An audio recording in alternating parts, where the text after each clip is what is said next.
All right, so thank you for clicking on the video. This is a podcast that we did with FD Signifier last week. This podcast is listed on our Patreon, patreon.com/pottymouth for a full week. For $5 a month, you get 2 episodes of a podcast every week. It's the best deal inside the business. Please subscribe to our Patreon for all future content. We got a lot of good guests coming up. Thank you, FD Signifier, for giving us a chance and having a conversation with us. I am eternally grateful to you, Unc. You don't know what you did to our channel and for the outlook of what we do over here at Potty Mouth. I think this conversation was important, and we talk about a lot of important stuff other than hip hop. I would like to tell y'all that the first about 37 minutes, 40 minutes or so, the audio was fucking awful. We fucked that up.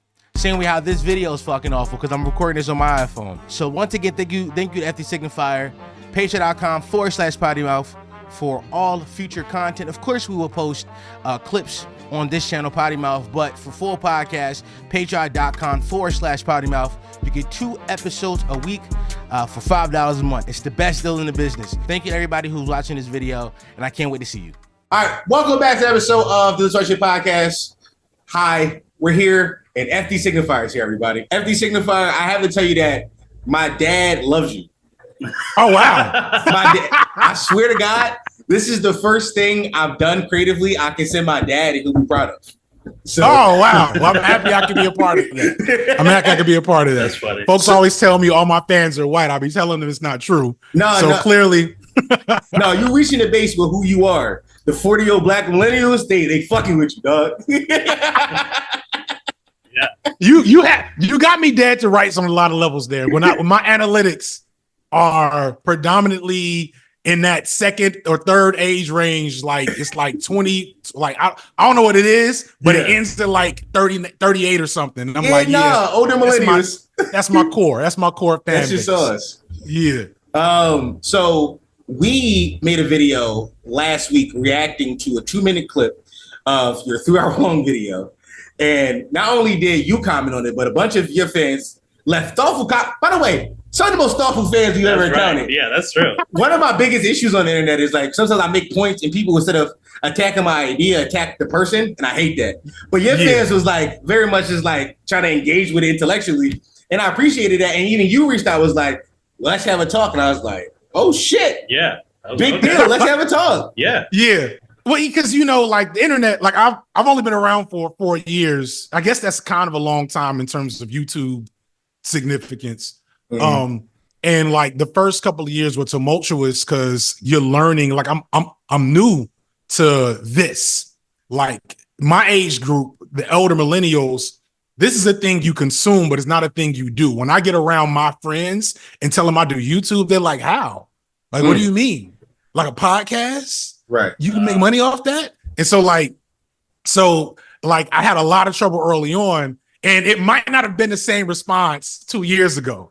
But like a maturity and also learning how to trying, because they're not perfect, but trying to cultivate a fan base and having like general like tone where I don't want motherfuckers to be like, what's the language like here? Are we doing? No, you can curse. You can curse. Okay. I don't want motherfuckers to be like in my name spazzing out on somebody else's comment section. Because I've told people when you do that, you actually do a disservice to me because it forces my channel to be connected to the channel of somebody I don't fuck with. Like that's how the algorithm works. But anyway, I'm happy that it was a overall positive experience. No, very positive. I struggle often with tone and how my tone is perceived.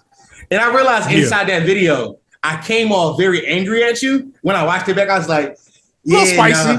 I got a little spicy. I did. But also like theatrics, dog. You got. I mean, I asked for that smoke with that section. That section was all. And what's funny, that section on the cutting room board is like 2 more minutes longer. Because all I did was like just think of roasts for Drake fans and say like I gave y'all the history section and I was as nice as I could, but I've also been on this Drake Reddit, observing the Drake Reddit for like 3 months now, and these motherfuckers got it coming. So let me go ahead and give them some of this energy back. And I just cut it down to what I thought was like a reasonable length that wasn't going to completely derail the video and the tone of the video, but it was meant to elicit a negative response. Like it just was. You know what I'm saying? And be funny. It was a roast session. It was funny. It was funny. I give you that. But why open up with pedophilia? Why open up with that? All right, so here's the thing that we got to be real about. Okay. Making fun of pedophiles is not new. All right. Yeah. We've been cracking on people that and calling them pedophiles for jokes, at least in my era, since forever. Like there's a whole character on Family Guy called Chester. I think it's Uncle Chester. That particular character. Or Herbert or whatever. Herbert. But even me saying Uncle Chester, that's a whole other set of jokes that I grew up with. So to me, pointing that out, which again, it's not that it's the way that some of Drake's fans have defended him have not been around that particular issue, have not been the best. That was fair game to me. It was like, look, we're gonna have to take how we get it. If you are with the community who are like, well, the 17-year-old that he kissed on stage, she said it was okay, so it's okay. And like, all right, you're gonna have to hold those. You're gonna have to hold those jokes. I'm not one of those people. But I understand your perspective. It's just like, look, you call a dude a pedophile. There's whole videos of now on Twitter. Like, I guess that's the thing now that people do for content. It is. Which is wild to me. Because I think that, shout out to K Dot. I mean, he's changed the culture on how we view pedophiles a lot this past year, and how we hopefully not hopefully like the way we talk about it has become so casual to me, and I think it's a little bit too casual. I think that we're just throwing the word around as if it doesn't hold a lot of weight and carry meaning. Like a pedophile is a nigga that fuck kids. And coming from our neighborhoods, the real shit, like that's what you say. You fuck kids, nigga. So coming from our neighborhoods, it's you don't play about women and children. So you saying a nigga fuck kids is like, all right, so you a nigga that gotta die. You a nigga that can't be. You can't exist on our blocks. You can't exist where we from, where we hang at, because you are the lowest of the low. So calling just random niggas on the internet, you were probably a pedophile. I'm like, I'm a lot of things. I'm an asshole. I'm mean. Pedophile is like, I'm not gonna play with you with this one. So I respectfully, I get that. That's why I said probably. I put the probably in front of it. Maybe allegedly is like allegedly. Yeah. I squinted, just maybe. Again, it was not a. I'm a lot of things to a lot of people, and it's interesting as you get bigger. You get a big audience and different people attach you in different ways. I've had people break down in tears seeing me on some Michael Jackson shit. And I've had motherfuckers just dap me up on some cool. Right. You're laughing like it's awkward because I don't have money. Like on my Twitter, it says wealthy, famous YouTuber, and that's a meme. Right. But like, I just got a good job. Right. You know what I'm saying? I make good money like a doctor would, like it's not like I don't have security. Right. But when people see you on the screen, they respond to you differently. I got off subject with that. But the point I was trying to make is I try to be like nice and like above board for the most part, but I also got to let people know I'm an asshole. Yeah. Because that's still a part of who I am. And I gotta there's some people who I respond to and I'm like, yo, that makes sense. So I'm looking for more critique, like da. And there's some people I literally just say these nuts, right? And so like that was in that vein. It's look, I want to make sure that I don't come away from this video that I worked extra hard on without getting in some good. I'm more excited about the vanilla ice cream joke. I was so proud of myself after I came up with that one. I laughed at, like when you laugh at your own jokes, like it's one thing to laugh at your own joke once or twice. I laughed at that for a good month. Every time I saw it. Every time on the cut in, you edit and you like, that shit still get me. It still made me giggle. Every time, yeah. And I'm mad that that's not a part of the clip. People only clip the pedophile part. I'm like, no, the spicy vanilla ice cream is a bar and y'all are leaving that out. It's narrative TV push, dog. It's narrative time. Twitter, right. Which makes sense. It shows why you're saying what you're saying, which is motherfuckers will run with that shit. And, it is what it is. It is what it is. So I have to be honest, I didn't watch the full thing because I have a life. 3 hours kind of much, but I watched an hour and 40 minutes of what I watched. Oh man, so you didn't get to like the full. I did. Okay, you did. And I think I was telling him, I'm like, that's the part where he really gets into like, that's the part where I got the most let's say, triggered. Yeah. Drake fan, because everything else to me was just like kind of you're laying out like there's a lot of history involved, and like you said, once you get to the beef part of it, that's when you start talking about Drake and like the Drake versus Kendrick and what that means for hip hop and like a bigger picture of it. So I did finish the whole thing so I can fill in your blanks. Yeah. But yeah. To be fair, I watched an hour and 40 minutes. I can tell where your leanings and how you feel about Drake. You could. That's why that's another reason why I came through. I was like, yo, this dude knows exactly what the critique of Drake is. Mm-hmm. Now, I don't know if I fully agreed with where you took it, obviously, but I was like, most Drake fans can't even conceptualize the critique around Drake's role in hip hop as a black art. Like they don't even like understand that to be a thing. So that's why I was like, okay, now that's a venue for a conversation. But continue though. So, like I said, I took some notes and extensive notes because, nigga, you went to college, so I'm assuming I had to come prepared. I got 3.5 degrees. Jesus fucking Christ! Okay. I'm a high school dropout, so this is I'm punching up. I'm punching up right now. Hey, hey man, some of the best learners and thinkers, the school is just a structure for knowledge. It's not the vessel for, you know what I mean? I want you to know, I told my dad that same thing when I dropped out. He looked at me and was like, nigga, you crazy. Now, I'm just saying, I still think you should finish. Yeah. Get that GED and that social. No, I got my GED now. I got it. My son dropped out. It'd be the same conversation. He gonna tell me this shit. Like I said, you said on the podcast once, Dad. Yeah. So, Go ahead. do you want to? Do we want to start with just some of your critiques of Drake? Because I thought how you viewed him as a person was interesting. You and I agree about him being misunderstood as like a person, like him not knowing who he is, and I think that comes through very apparently in the music and the growth of the albums. How he is still very much the same 21-year-old boy he's always been because he can't grow because he don't know who the fuck he needs to grow into. And Peter Pan syndrome. yeah, and for some people that's an issue, but for me, you get little tidbits of the person he wants to become in each album. You even pointed out that inside Nothing Was the Same. No, excuse me. Inside, if you're reading this, that's when Drake became the real Drake. He stopped lying, stopped being a character. He presented the Toronto accent and all that to us. So, but when you say stuff like, it's nothing to be impressed by other than the willingness that this person has to degrade the game down to a level where it's not fun anymore. What do you mean by that? Do y'all play video games? I do. Do you play fighting games? I do. What do you play?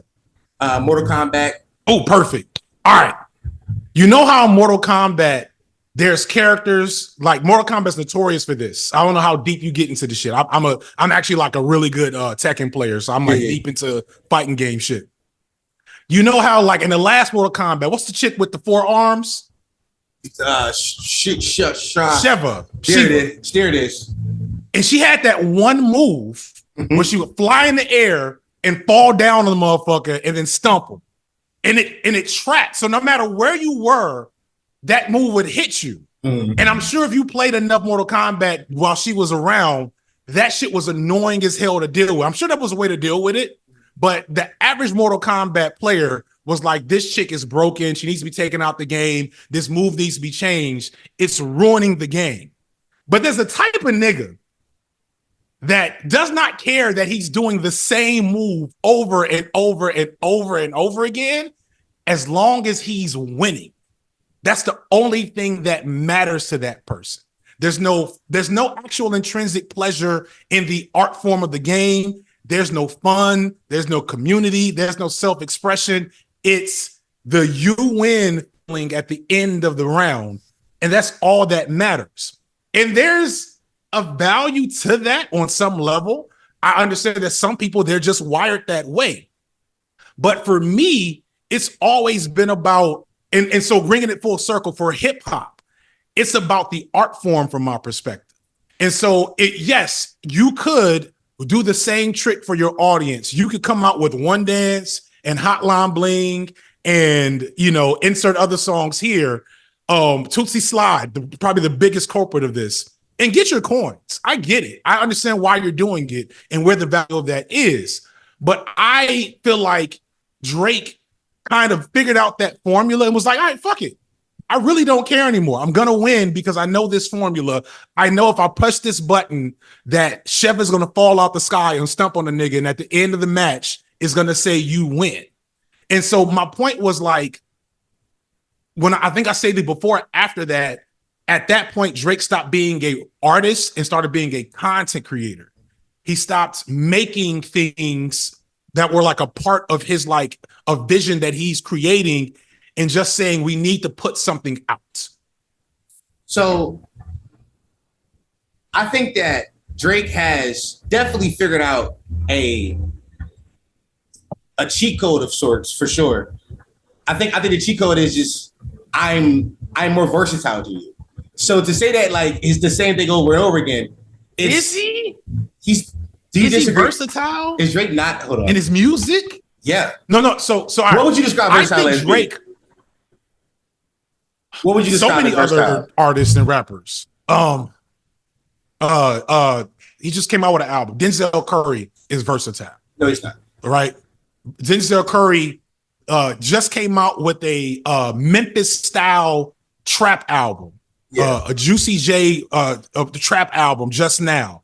His last album before that was this like soulful, almost Kanye West adjacent introspective joint. And then the joint before that was a Florida style gangster rap. And then before that, it was some emo rock metal stuff. Like that's versatility, and all of it is quality, right? Now, is he singing like, you know, and don't get me wrong, I think Drake is versatile. His art is not. Drake has songs. He has the club banger the club banger dance song, and then he has the lyrical miracle I Can Still Spit song. That's kind of See here, I think that Denzel Curry might have been the worst artist to make this opinion for, because Really? I heard that last album.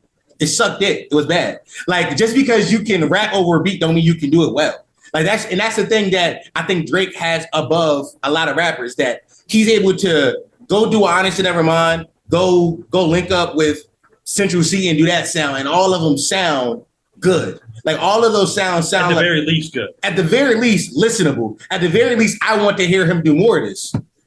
So if we're talking about quality, we're gonna struggle to find cohesion. It right? is Because like subjective. Denzel Curry, I think is amazing. Yeah. So it's so subjectivity. We don't have to take it out all the time. Yeah. Because that's like, I don't believe in subjectivity. Mhm. But quality and versatility can be mutually exclusive, is what I'm saying. So yes, I can say the same thing about Drake. I haven't liked this Drake album for real since If You're Reading This It's Too Late. No, sorry, Nothing was the same. Nothing Was the Same. It's the last Drake album that I've listened to, and I tried when I was doing this. I was like, I can't write a whole video shitting on Drake and without going back to try to listen to him again and see if I'm tripping. And I was like, no, motherfuckers did never love us. That's true. You know what I'm saying? But that doesn't connote to a lack of versatility. So Yeah. you can say that Denzel Curry is versatile but trash, Yeah. but you still got to add that versatile. But to be versatile to me means that you are able to do the things and do the things well. Like I can sing, telling me I'm a good singer. Like, But who? right now, if I wanted to, I could make a rock song. I could. Mm-hmm. I could write a rock song. Does it make it a good rock song?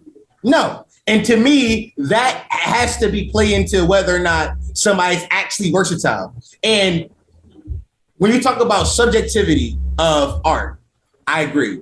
But then there are, to be a Drake fan, there are numbers. And the numbers back up some things are just people enjoy it more. May not be better, but it's people enjoy it more. Denzel Curry he's a very big underground rapper, one of the biggest underground rappers in the game. He's been around for a decade now. So if people really enjoy that album, it would have sold and streamed like people really enjoyed it. Word of mouth spreads about good art. Word of mouth spread about good art. That's the fact about good art. Word of mouth spread. No, I don't believe that at all. That's why I said you probably think Transformers is a good movie. Vanilla Ice Cream is spicy. Which one? Any of them. But you know what? I ain't gonna front. I think the third one, I was like, okay, I'm having fun. I'm having fun here. The first two, that's bangers. Bangers. That's because you grew up on the cartoon. You see what I'm saying? This is like 40-year-old black millennial leader shit. You grew up on the cartoons and How shit. did your dad feel about the Transformers? My dad hated it. My dad hated those. My dad fucking hated them. And somebody who went to see the movie with my dad was like, that shit sucks. I said, Dad, Shia LaBeouf is cooking. You see what I'm saying? Like, it's just different in we talk about like difference in age groups and how, and like, what do you expect from a piece of media? And your expectations of a piece of media is a bit different than what I want. So I don't dislike the Transformers movies because they don't have the appropriate representation of my childhood toys, right? I understand where you're going there. Like, I want to make sure it's clear. It's not because they don't represent yes, as a 6-year-old, I watched the original Transformers movie daily for about 6 months. And I was hoping for that, whatever. The Transformers movies are bad because they're bland, mass produced. They're produced for mass consumption.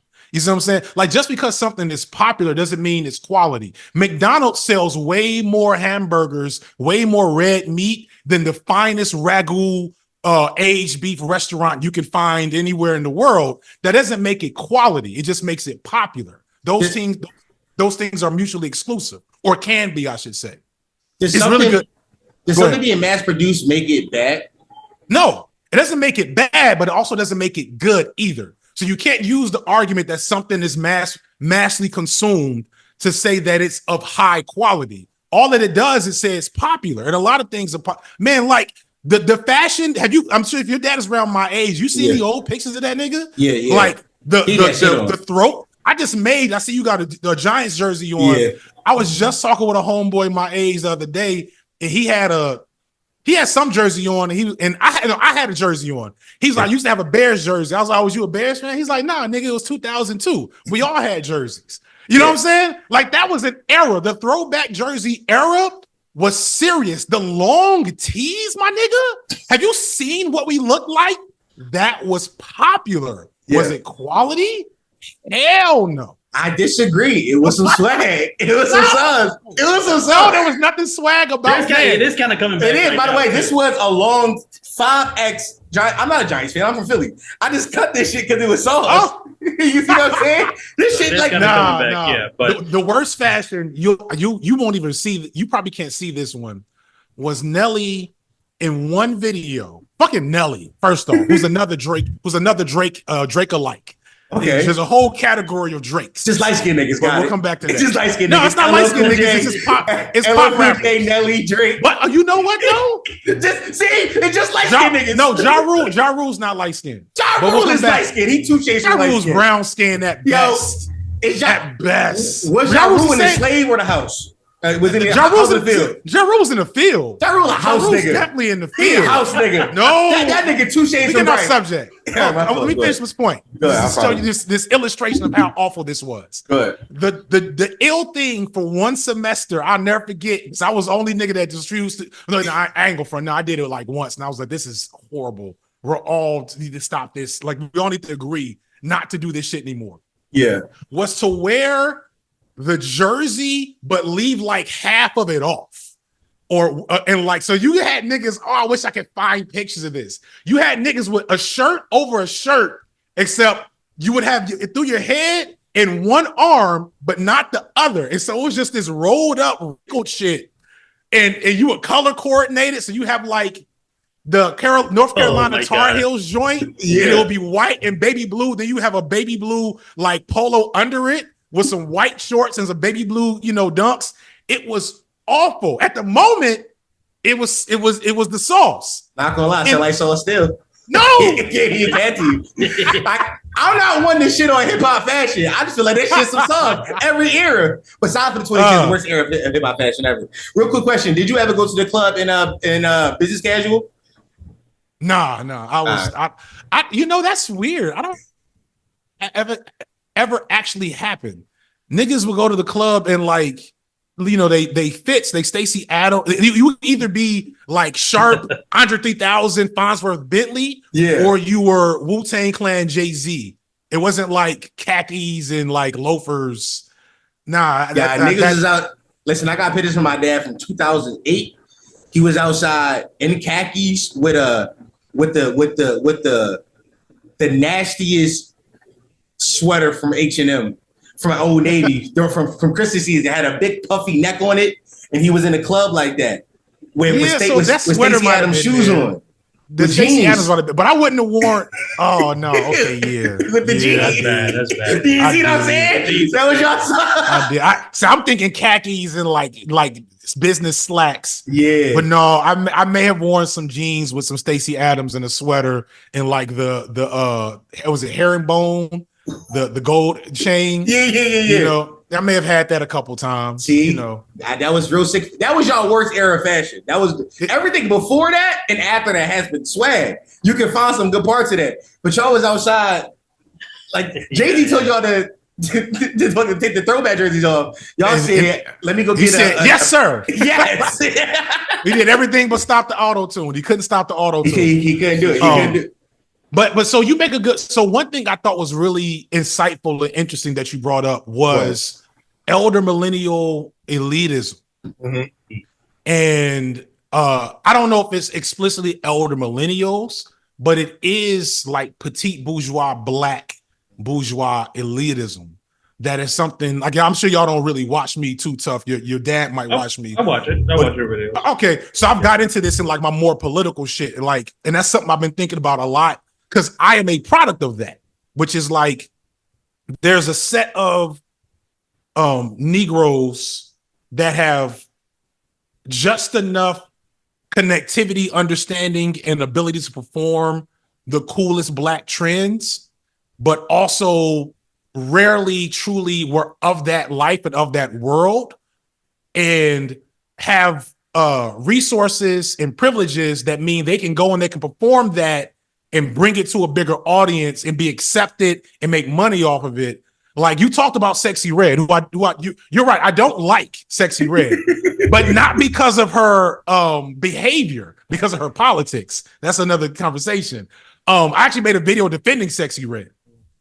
So like I defended Sexy Red because I was like, look, Sexy Red seems incredibly authentic, and if you pay attention to a lot of these rap girlies, none of them actually are. Most of them are performing this ratchet hood thing that, you know, is popular, but they didn't grow up wearing hoop earrings. Their parents didn't wear hoop earrings. You know what I'm saying? Saweetie, you know what I mean? Lotto. Like these are not children who are truly of the performance that they present. So there's an important thing to, I just want to say that's important for us to be like thinking about more, which is how do essentially petite bourgeois niggas with little money make hood, you know, people who are really from that feel like they're not even a part of their own shit that they're creating, you know what I'm saying, and not give them access to it.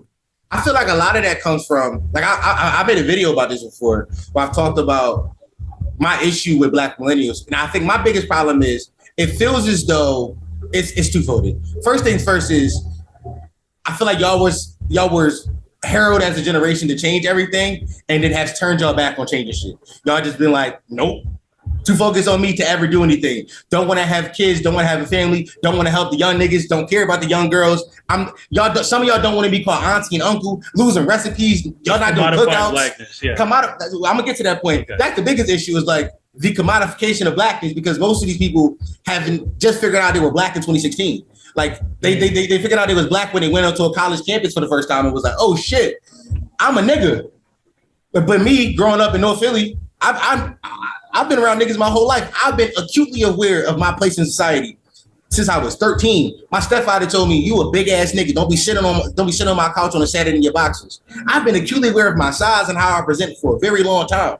Right. But some people have not had that same experience of having to be told who they are until they was too grown to realize it was an issue, if that makes sense. You see what I'm saying? And I completely agree with you, except for you're limiting it to millennials.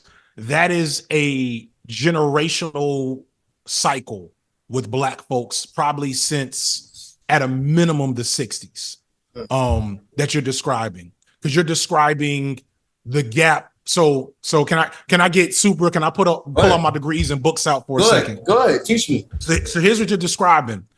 So we have the civil rights movement that starts in the 50s. The civil rights movement, for all its greatness, was a pretty conservative movement in its like vibes. It wasn't conservative in what it was doing. It was very radical in what it was doing. And it was arguing for radical, really left-leaning things, especially for the time. But it also wanted to keep this relatively traditional veneer around it. And it wanted to, it was greatly seeking, not completely, but the formula they were working with was we're going to integrate into society. And they won a lot of shit. They like affirmative action, which is gone now.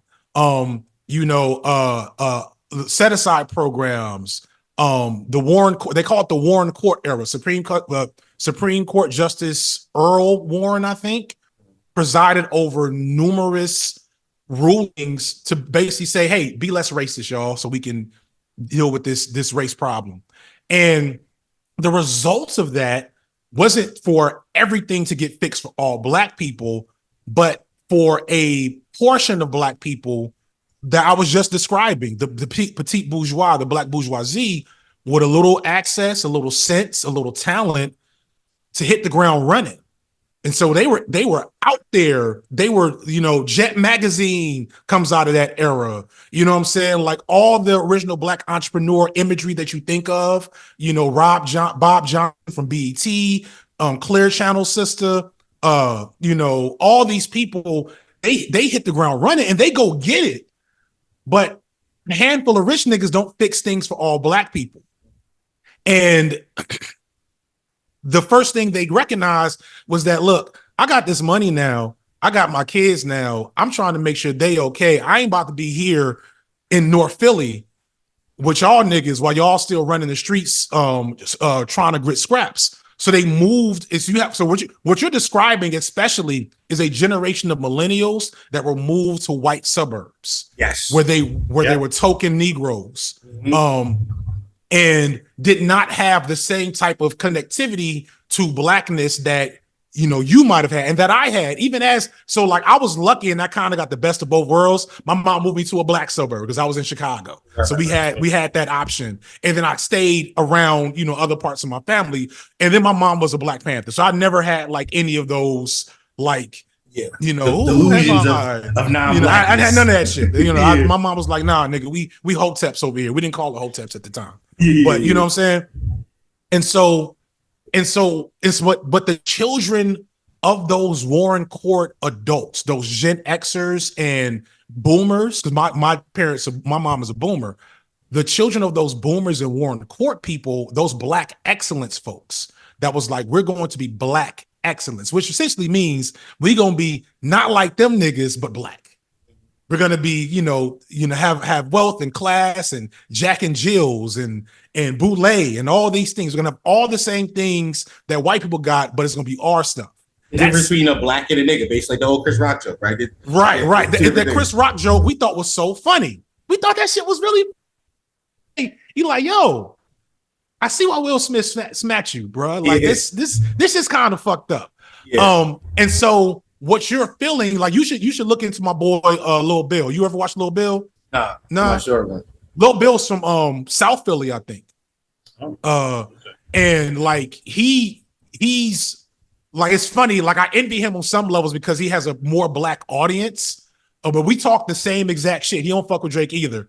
But he has that connectivity because he's from the hood for real.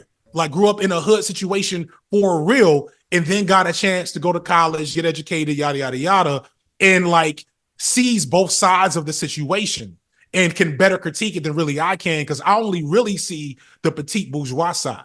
But I say all that to say, you're completely right in your critique. That critique, that's what I'm saying, like knowledge is not limited to institution. What you're saying is niggas with 75 degrees that I still can't convince to see that same shit because a lot of them don't want to. Yeah. You know what I mean? But it's completely true. And it's a big part of Black people's problems because Black folks get a lot of, like, I'm not like, this is not a take I am like gonna die on the hill of, but I'm not a super big fan of reparations. And the only reason I'm not is not on some like, oh, we don't need it, like some bullshit, whatever. It's like if we got reparations right now, it would go to Jay-Z. You know what I mean? It would go to LLC niggas. It would go to niggas that that would not share it with the streets for real. They would be investing it and buying Bitcoin and trying to make themselves richer. Flipping properties to black people who don't have money to pay rent every month. Shit. Mm-hmm. Yeah. And it's like, you know, like we haven't had the political education to know what to do with what reparations needs to be, because it will only be a one-time thing. You know how these motherfuckers will do is. So what you're saying is, you know, aside from being a Drake fan, that shit is top tier analysis, brother. And I wanted to make sure I gave you those flowers. Thank you. Which is why I don't understand how you're a Drake fan. Like, where does this come from? That's a great question. You gotta understand.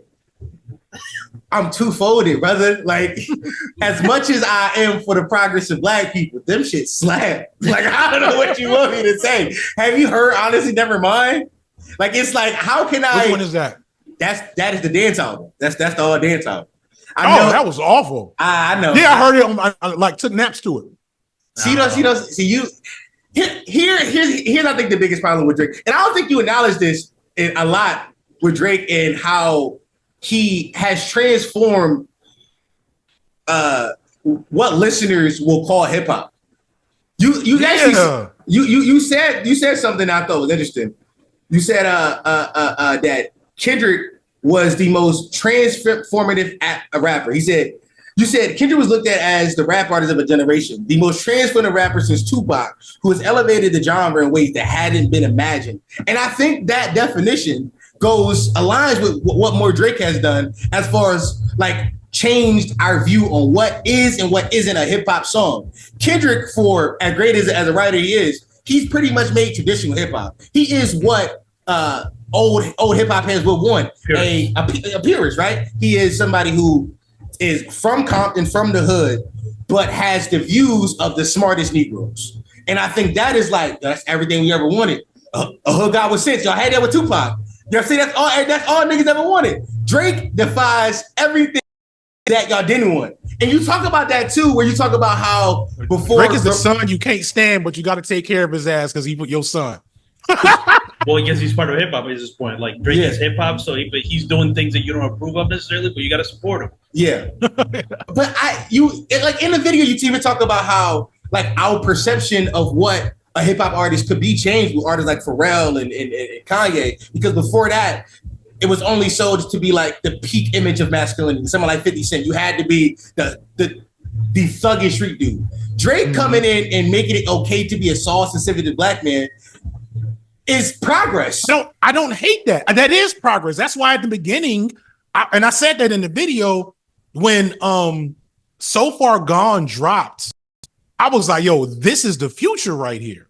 Yeah. This dude right here, like niggas old, other people who are now old heads was hating on him, like, nah, y'all gotta let him cook. Y'all gotta let him be a part. Like this is good shit. We need more of this. You know, so you said something though, and that's kind of the tricky thing. I got to give credit to my one of my proudest but shameful moments was I got called out by Chuck D, a public enemy. That's one of the reasons why I put him in the video. Yeah. But there's Evolution, Kendrick, then there's Mutation, Drake. So Evolution is something is growing and changing in a way that makes it first off, all evolution is mutations. I'm about to say scientifically speaking, that's what I want to be clear. but some they said the poetic though, my nigga. I ain't gonna lie. Because I also know like motherfuckers will call me out like this nigga FD was talking biological essentialism on his podcast. Like, nah, just chill. Follow me for a second. Yeah. Our evolution is mutation, but we call it evolution when it leads to a betterment, like a growth of a species or of a particular thing, right? And we call it a mutation when it don't do nothing, when it's like not actually useful, when it's not good for whatever that species is. So you have like, you know, the story of evolution is you have a bunch of brown rabbits get to Antarctica or some shit, and it's all snow. And so then one day somebody has a white rabbit just out of the nowhere. Well, that white rabbit is going to evolve. That white rap is going to be more likely to have children because it's got natural camouflage. That's why all animals in the North Pole tend to be white or blend in with white because there it's easier to avoid predators there. And for the predators, it's easier to not be seen if you're white. So Kendrick is giving us music that is evolving the most important core aspects of hip hop. And that's why he was censored and should be centered in the culture. Drake has always existed in some form or fashion. There was Nelly and LL Cool J, and I called him Flow Rida in my first video, and Ja Rule. Yeah. You know what I'm saying? These folks have always been around. They've always been loved. The problem was when Drake became the censor of hip hop. And see, to me, that's a mutation because that changes everything that hip hop could have been. Now, it's not Drake's fault. And I say that if you get to the end of the video, we got to finish the video. Yeah. And you probably saw it because at the end of the video, I show a lot of sympathy for Drake. And I turn the mirror and my criticism back around to hip hop culture because I say the reason why Drake exists is because hip hop culture stopped being what the culture feeling. It stopped being about those tenets and stopped caring about that stuff and said, who's going to give us the biggest bag? And the biggest bag is going to come from Drake. And so now, like, and you tell me as a Gen Z, I'm assuming, how do you feel about hip hop now? Like, what is hip hop to you in comparison to what I felt like it was when I was your age? So that's a great question. That's something I've been thinking about on this podcast for a long time now, is that there's a difference between hip hop, the genre, and hip hop, the culture. Like hip hop, the genre allows everybody. That's how we get Lil Dicky coming in, making a rap album, then making a show about rappers. That's how we get Jack Harlow's. Yeah. Hip hop, the genre allows anybody if you're skilled and talented enough to make rap music, right? But then you have hip hop, the culture, and the culture aspect of it is not something that can be taught. It's something that you come from, something that you birth from, something that comes from within you because your mom played Nas Illmatic on the way to school when you was a kid. That's my life story. Like my mom played Illmatic. To me, it was Public Enemy. You see what I'm saying? Like that's like that isn't something that's like taught. That's something that you grow in. And I do think the issue is that I agree with you that hip hop as a genre, we have allowed too many people to be a part of the culture. Right, we have allowed so many white people. I think somebody like Anthony Fantano. Anthony Fantano should never speak about hip hop albums ever. He shouldn't. Like you're not from it. That's my boy. I know you fuck with him, but I don't like him. Like I think that he symbolizes the biggest issue of random white niggas from Massachusetts think they can critique a hip hop album. Shut the fuck up. Especially if you're talking about culture, like it's like Drake. So Drake is almost like he's an exception to the rule because I do think Drake. A lot of his albums. It's so much kind of music on it where like Anthony Fantano, you can critique a Drake album for sure. But Anthony Fantano, shut the fuck up about Kendrick Lamar. That album is for us, by us. Like those albums are made for black people. Yeah, they are. Like somebody Denzel Curry, for us, by us, made for black people. So so we're talking about a couple things. So the racial aspect is a big problem within it. But hip hop has always included white people and has always included white people as critics and producers of culture. So I've never jived with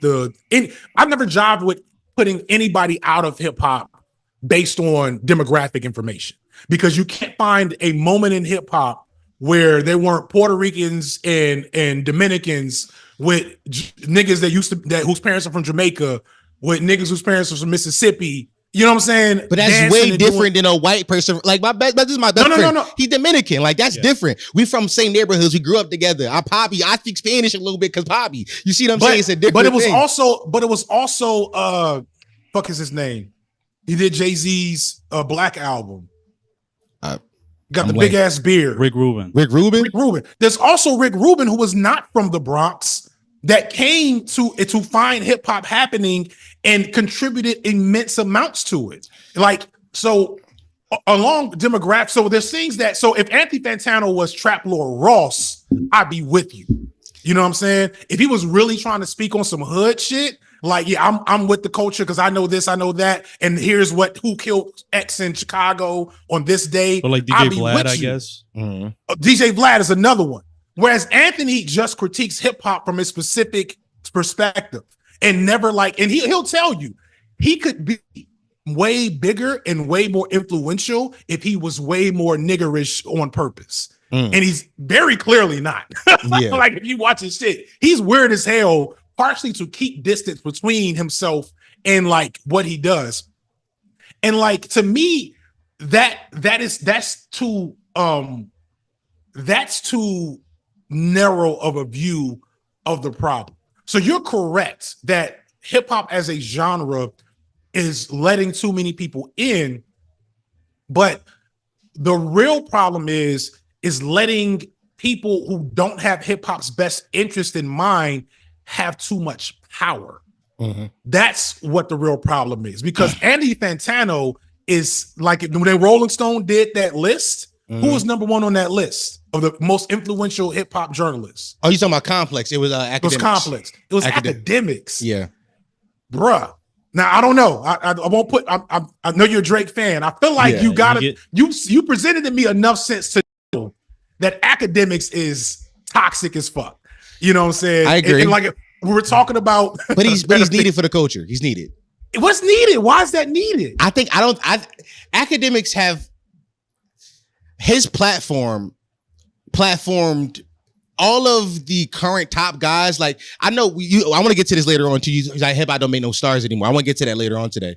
But there are some stars from like that 2016 class that people talk about a lot, and like the Uzis, the Cardis, the 21 Savages, when nobody else was covering those guys. Academics was the person to cover all of those guys. When he transitioned from doing the war in Chirac, which I agree, very problematic series, I think it still shined the light to somebody like me who was like, oh my God, this shit crazy in Chicago. I think the problem is with Academics is, I think that why his intentions is to tell you what happens, his presentation of it is always awful. It's awful. No, it's not. His presentation is awful on purpose, though. Like the problem with I agree, because he's trying to get to the lowest denominator of a exactly. person. He's degrading things to the level that it's not fun or art anymore. He is Sheva with the jump up and down move. That's kind of my thing. Is like at a certain point, what value is in the culture if you're going to degrade it to the lowest common denominator in order to get your bag? You know what I'm saying? Like, yes. People love Trap Floor Ross. I fuck his name up. I promise you I'm not doing it on purpose every time. But him and Academics and Vlad got way more viewers than me. Way more viewers than Fantano. Because they purposely degrade things down to the lowest common denominator. Because at a visceral human level, we love a mess. We love a train wreck. I still watch wrestling. Right? So I'm not saying I'm above lowbrow entertainment. But wrestling's high, bro. I don't do that to wrestling. Yeah, but I mean, you know, you get my point. Big cinema. I agree. I wish I had more time for it in my older age, but like, I made a wrestling video. Go watch that shit when you get a chance. I saw that one. My dad actually texted that to me. My dad was like, "Have you seen this?" I was like, "Dad, yes." I like this thread. This has been the theme. It's just like I'm telling you, you're relating to FD Signifier through your dad. Let me tell you something. FD, I gotta be honest with you. I've never felt this old. I need you to feel old. By the way, my dad is not. My dad is. My dad's young. My dad's 45. My dad, I'm a pretty young dad. I was like, they had me there with teenagers, right? Yeah, thank you for saying that. Like my dad, but still, he's my dad. So it's like, it don't matter how old your dad is, that's still your fucking dad. Yeah. I want you to know the funny, I want to get back to our serious conversation. Like that, I think you might have changed my dad's political views. Wow. Like niggas tell me I'm not doing that shit. But go ahead. During the pandemic, my dad got like super right wing. I was like, Dad, when you become Republican? I don't know what the fuck that happened. And then he started talking about, FD Signifier. I'm like, yeah, I'm aware of his, because you did my homies waving a red flag and shit. I was like, oh, I'm aware of him. Yeah, I fuck with him. And he was like, good content, man. I was like, okay, Steve. I didn't know you was fucking at it. And slowly he got back to himself. Slowly he's talking to you about the problem in the black community and shit like that. And like fucking he said the phrase economic dysfunction. I said, who the fuck taught you that, nigga? Who the fuck taught you that? Who the fuck is teaching you this? That's the whole point. I be trying to tell motherfuckers like the shit we do is not everything, but it's something. Yeah. You know what I'm saying? So when we do start the revolution, niggas gonna understand the lingo. No, that's part of it. But yeah, so back to Academics, he's the exact opposite of me. Yeah. You see what I'm saying? Yeah, I agree, but he's a literal Trump supporter. Like, Yeah, well, can I be honest? And that, like, go ahead. I wrote that down because you said the thing about sexy red's politics. I don't respect dumb niggas politics. So like, I don't, but it like when dumb niggas got the microphone. So can I just tell you my story a little bit? Go ahead. So I was a teacher, and then I worked as a social worker, and then I got behind. I've always been a social justice warrior, like professionally. Like trying to save the world one kid at a time type nigga. Right. And when I started YouTube, I didn't want to do nothing like that. I wanted to be prim. You know Prim's Hood Cinema? Yeah. I wanted to be prim for real. And I saw Prim, I was like, I'm never gonna be as funny as this nigga. Yeah. I'm never gonna be this good, this quick with it. So I gotta figure out a different angle, or I'm always gonna be like, I'm never gonna make it. Right. And so I said, let me marry a little bit of like media analysis with my shit to make it different. If you look at my first couple of videos, they're like a touch political, but they're not that political. And I kind of keep it that way. And this is all coming full circle in a second. Kevin Samuels popped off out the blue. And I remember initially being like, it's just another, like we had Tommy. So I remember Tommy Sotomayor in the early 2000s, right? So I wasn't like thinking about it too tough. But then I started seeing like grown ass men with wives repeating his shit. And worst off, grown ass men who couldn't get wives repeating his shit. I was like, oh, this is a problem. And I was like, why are they so like drawn to this? And I was like, is there like, what are their options? They don't have a ton, at least within this space.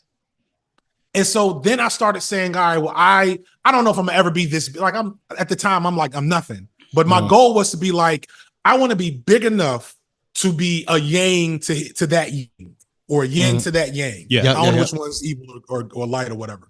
Right. And then of course the nigga died. It's so funny. He died.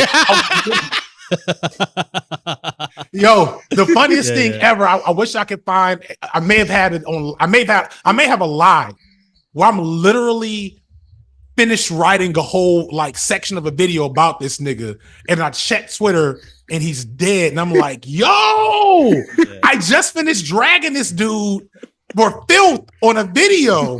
Like now I gotta edit this part down. Like, you go and you watch the whole part. It was real mask off for a second. I was like, I can't, like, I don't like this dude. And I'm not like sad. And I feel like I'm not about to be like, oh, I don't respect the dead. Fuck the dead. No, fuck the dead. Yeah, I'm with you. But I also don't want to be like that dude that just sits on a dead dude for clout. But I'm saying those to say, the thing that bothers me the most about academics and vicariously Drake is the thing that I think is really toxic, not just to Black people, but to everyone, is that the people with the worst things to say have the biggest microphones. The people with the least to add to society, the least to add to the art form, the least value in the grand scheme of things have the biggest microphones. And we have to stop letting them get away with that shit. You know what I'm saying? We have to stop being like, well, that's popular and that's okay. And I have to be like, nah, this is bland and lame. And like, I love, man, Hotline Bling. I wore a Hotline Bling costume for Halloween. You know what I'm saying? I tied my locks up, put on a gray sweater. You know what I'm saying? Yeah. Did the dance and everything. Like, don't get me wrong. If a Drake hit comes on, that's one of my joints, I'm gonna listen to it. It's just probably gonna be from before 2013. Right. But that should have a role vestigial to the core elements of hip hop or just quality in general, as opposed to being the driving force of things. Yeah, I think that makes sense. I think what's interesting though is that like in the era of content, unfortunately, like that's kind of what rises to the top. Like you said, like the message is what appeals to people. So I agree with you. Like the worst people should have a microphone, but everything about culture has made it that is what's happening. Like it, not only just in music, it like in a lot of things, like the worst people usually have the biggest microphone because of the way that we consume content or we live life at this point. What's with Black Millennials' love of Nothing Was the Same? What's up with y'all? Oh, specifically that album. Oh man, that's not. I'll tell you, it's not Black. No, no. I'm telling you, from my research, No. Anybody who got that millennial tag from 1981 to about 1994, that's y'all album. That's y'all. The like, Drake album. Yeah, that's y'all Drake album that y'all run to is like, because people my age, we go to Take Care as our like, that's our goat. Y'all's like too much singing, but nothing was the same. Was just rap enough. And here's what I think. Can I take my theory? I think that. Oh shit! I got an alarm going off. Hold on. All right. Here's take my. I think my theory is that you talk in the video about you still wanting like. You finding him weird and corny still and awkward because he was. That beard was doing a lot of heavy lifting for that nigga. For sure. Like for sure. That beard doing a lot of heavy lifting. That's an ugly nigga. But the beard, the beard's work. I shave my shit. I look crazy too. Man, I wish I've been working. This is only since COVID I've been able to get this much, and I got to keep a clear profile. Can't turn too much inside. It turns into a Connect Four. Connect Four board. No, I get it. My beard just started connecting here. That shit just started to connect here. So I get it. Yeah. But just like a Philly dude. Just real shit. Ain't that crazy how all of us got that? It's your genetics, you know what I mean? But I do think that when it comes to that album, I think that you said earlier in the video, you talk about how you like hip hop was always masculine, and like you talk about 50 Cent. I think that was just enough toughness for you, just enough masculinity for you to still feel like you're listening to a hip hop artist and not an R&B singer. And to me, that is funny. Like so emblematic of I think how y'all view Drake still. Y'all view him as if he's supposed to be the toughest guy when he isn't. And I know you don't view him as that. I know you don't, which is weird that you won't give his new music a chance when his new music is just an evolution. You gave it a chance. I give all his new music a chance. But it's not good. I did like that one song where he come and raise. I was the only person to like that. I know you. What you know? Millennials love that song. Y'all love that song. My friend Anthony Moore, he loves that record. I hate that shit. That's a good song. Oh, well, you do never like. I never liked it. It's too simple of a melody. Like it's too simple. But like, it's so. There's probably a lot of reasons. So again, it's not millennials. It's a specific sect of millennials, black millennials. It's niggas with a little money, a little access. You know what I'm saying? A little experience. It's not like I guarantee you. My cousin PJ that did a bid that was from the Wild Hunters Chicago. Nothing was the same. It's probably not his favorite Drake album. It's probably still Take Care because Take Care got more of that R&B soul element. Because what you're describing is the children of Kanye. When you say young millennials, you're talking about young black, mostly male millennials. You're talking about the children of Kanye. Yes, niggas that didn't feel seen by hip hop truly until Kanye. You like reframed what hip hop was. This is why it was so hard for a lot of us to let Kanye go. You know, so I made 2 whole videos about the shit. A month before he started saying how Hitler and shit. Like damn, Kanye, you couldn't, you know. So like, but you're right though. And so nothing was the same specifically. It wasn't just that it was more rappy, because it was way more rappy than Take Care. And more just higher quality than what was the first joint? Take Care? No. Before that. No, it was Thank Me Later. Thank Me Later. Thank Me Later. Like Thank Me Later was just bland as all hell. It was you know, toast with no butter. Thank Me Later is the album that you make when you first get money. I'm gonna everybody I love, and I'm gonna make the album's filled with hits. That album sounded like 2010. That album sounded like 2010. It does. I gotta go back and listen to. I didn't go all the way back there because I remembered that one. I was like, that one's nothing. I wrote Drake off again. Yeah. Really? Yeah. See, what is wrong with Drake? You are a mystery, my nigga. Like you don't make no sense. What like to me it make perfect sense. I like that first Thank Me Later album because it felt like a nigga who was hungry and finally got his foot in the door, and you could almost hear him being like, I'm going to run this shit. Thank me later? Thank me later for how I'm about to change the game. Thank me later, pussy. I say it tough. I know thank me later, pussy, but that's not how he says it. That's Philly. Yeah, that's the Philly in me. But he ain't say it like that. He said, thank me later, guys. I know I'm about to change the game. You know, he did that. To me, that's like that's like you with a new chick and y'all about to get it in for the first time, and you want to make sure she remembers you, and she like you put your stamp on it. She don't go to no other niggas on her Rolodex. Yeah, and your plan is missionary.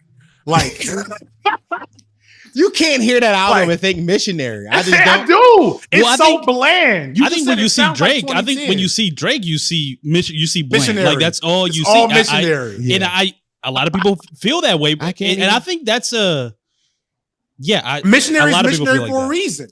Missionaries, missionary for a Yeah, reason. I but get like, it. but like to me, like it's songs. It was The Resistance, one of my favorite can't rap songs of all remember. time. Yeah, I can't remember shit off of that album right now. I did not He go said- back that far. What am I? The hook on that says, "What am I afraid of? Afraid of the things I'm supposed to be made of. People who I grew up trying to change shit." Act like they never said it. So it's something like, "What am I afraid of? You gotta This is sing it. supposed to Yeah, be yeah, what yeah. dreams are made of. People aren't gonna try to change with." But you told me you would never change. That's a song about a nigga who is like getting fame and doesn't know how it feels. No, what's funny about Drake music, just to go on a little tangent here, is that I think that it's not a tangent. You talked about how This is somebody. I know where you're going. I disagree with this so much, but go ahead. where do you think I'm going? Because I don't know. You said Drake. Were you about to say Drake makes music about himself a lot, yes. and that people? Yeah. So yes, he does. No, what I disagree with is when you said cartoons and cereal was not about Kendrick, about himself, and it Yeah. completely is. But Okay. finish. So I think that the way Drake's rap about himself has changed. In the video, you mentioned how Drake doesn't make music for women anymore, and I agree. You talked about a lot how he got this weird online audience. All those things are true, but I don't think that was the goal. I don't think the goal was to do that. I think that when Drake started to being honest, and not just started being honest, when the honesty changed. 'Cause I do think early on, a lot of music was about him being rejected and not being accepted.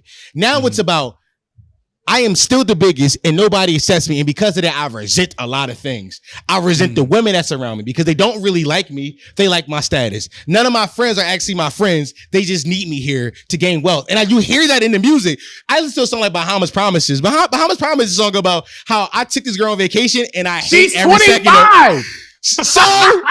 So have you met a 25-year-old? These bitches be annoying, cuz I feel him. Yeah. I And feel they're him. annoying if you're 37. That's not you. Yo, cougar bitches be fucking with me. These 34-year-old bitches is annoying too. They shouldn't be fucking with you. What I'm saying is the point is like, so that's really insightful. You're right? Yeah. No lies told there. Yeah. The problem is most regular people hear Drake complain and to be like, "Nigga, it's you. Shut up. Go to therapy. Yeah. Well, yeah. Be better." I think that's it's- true, but I think And Drake they're not. fans- Well, just the Drake. So I think he got. I think he collected. So that's really insightful, right? He didn't do it. He maybe didn't do it intentionally. He just started being more honest about where he was in life and his disposition. And like well-adjusted, healthy people were like, "Nah, no more of this. I'll come back when you make another hit." Yeah. And like Yeah. only people left were the weirdest niggas ever, Yeah. Yeah. or the sycophants. And so, Yeah. and they so you're doing a great service to Drake Mm. by deeply engaging with the characters. And that's why, like, it's so funny. Somebody, when I first got the idea, like somebody said, make a video about Drake. And I was like, I would throw shade at Drake in like every third video. Right. You know what I'm saying? Right. And they're like, you got to tell us why you don't like Drake. And I'm like, what do you mean? Like, who likes Drake? You know, like, this is not worth a video. Right. And then when I sat and like thought about it, I was like, yo, Drake is fucking fascinating as a figure in hip hop. Mhm. He tells such an amazing story about hip hop, whether you like him or not. The video got 2.5 million views because the story is 2.6 now. 2.6 now. I ain't say I got it right. Like, yeah. so what you're doing, even if I don't agree that the music is good, it's Mhm. still really interesting. Yeah. If Drake did a meta analysis of himself, like analyze Drake, like instead of just telling his truth and talking about his experience, showed that he had the ability to see what this looks like from the outside more, people view him. I think he'd get people back. Did you see that new interview that Marshall Mathers did in the characters of Eminem and Slim Shady? Yeah. It would I be didn't watch literally it, but that. That is so fucking corny.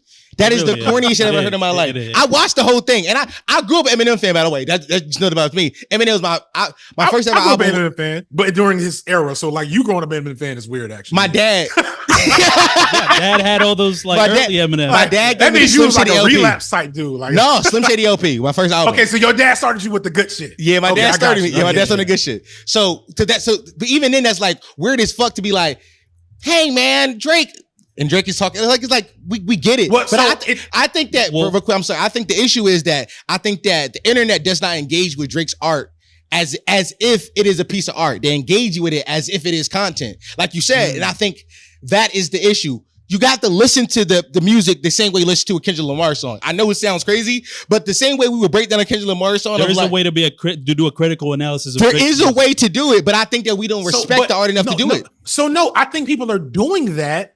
They just at the end of the day say this is lame. Like Anthony Fantano, the same thing you just said about Bahamas Promise, Anthony Fantano and so many other dudes said, and they came away with the thing like Drake. Like I get what you're saying. You're 37 and you took a 25-year-old to the Bahamas. Like the problem, the call is coming from inside the room, so I can't get jiggy with this shit. Well, I can't, but this is interesting because that's almost showing almost like a parasocial relationship with Drake is like giving advice to Drake as what he should do. And I understand the word. It's not so much giving advice. It's like I land at when I hear Kendrick. So when I hear one of my favorite new song Kendrick's not new songs. One of my favorite Kendrick songs off the last album is I don't even know the name of it. I just know. Oh, is it Mirror or something like? Is it like one of the last songs on the album? Yeah, but no, it's the one that's like it sounds like it's like it's like he's having a panic attack. Yes, it's that's his favorite album. It's one of my 5 favorite years. albums. Yeah, that album's amazing. It's I've been it's listening to Do It Kendrick so Sober or much, something like that's that. No, it's not Mother I'm Sober. That's the really like dark, sad one. Oh, okay. About his mom and shit. We got to get to the actual particulars of the beat. So where he's having like a panic attack? Yeah, he's having a panic attack, and it's not Mirror because the Mirror sounds like that's the happier one. Crown. No, it's not Crown. Well, it's hard to tell because he does a lot of like skits in between the songs. Mr. Morale. It's Mr. Morale. Okay.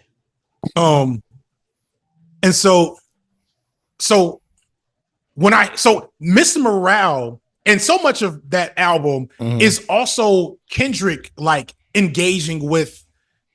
Here's the difference. Kendrick is very flawed. And if there's one thing got cut that's part of me feels guilty about is I went in on Kendrick a lot more. Like people say it's very biased against Kendrick. And obviously like I like Kendrick. I love Kendrick. I think it was the first thumbnail. The first thumbnail was too biased. I'm happy you changed it because I think people can engage with it more interestingly now. When you see that first thumbnail, it's like this just is a hate 3.5 hours of hate. But that new thumbnail makes it more like, are you actually covering it? Yeah. And so but I did cut like sections where I'll critique Kendrick more because Kendrick's politics aren't as good as people give him credit for. Kendrick is a clumsy lyricist. You know what I'm saying? Like there's so many things. There's one part in the video where you talk about like something that we've talked about, the idea of like Kendrick thought it was gonna change the world with To Pimp a Butterfly, and like how like his view of politics through that of like, oh, this album would just be enough to do what I want the world to look like, which is kind of it's so crazy, arrogant as fuck, and kind of it really is. And I think that's something that Kendrick for sure suffers from in his music. But that's one part of the video that I like because it stood out. So, it was like, but the point I was going to make is that what you see from Kendrick is growth and acknowledgement of where his flaws and shortcomings reproduce the things that he doesn't, the failures, you know what I'm saying? Damn, like a perfect example is The Pimp a Butterfly is really hopeful at times and really preachy at times, right? And then when like the streets was like, this is cool, great piece of art, we're going back to like living in this reality and this didn't change anything. Kendrick responded with like, fuck y'all then. Like, we're damned as a people. And like, and then on Mr. Morale, he's like, my bad, y'all. I was going through introspection. I've been going through some. I had to go get therapy. I didn't respond to that with the healthy whatever. Versus Drake consistently seems like he blames everyone but himself. I want you to know that has changed so much in the new music. The new music early on, I think that, and this is something that I've taken for a lot. This is why I like Drake now, because early on, you could definitely see he was just gaslighting us into thinking that the women were the problem. Like, these girls keep leaving me. But it's now he's like, it's my fault, yo. I'm a bad person to these women. I think he has been more open about that. And I suck. Yeah. I suck. But I'm gonna keep doing it because it's fun. That's really what it comes down to. That's really but if you listen to the music. No, I think it's bad.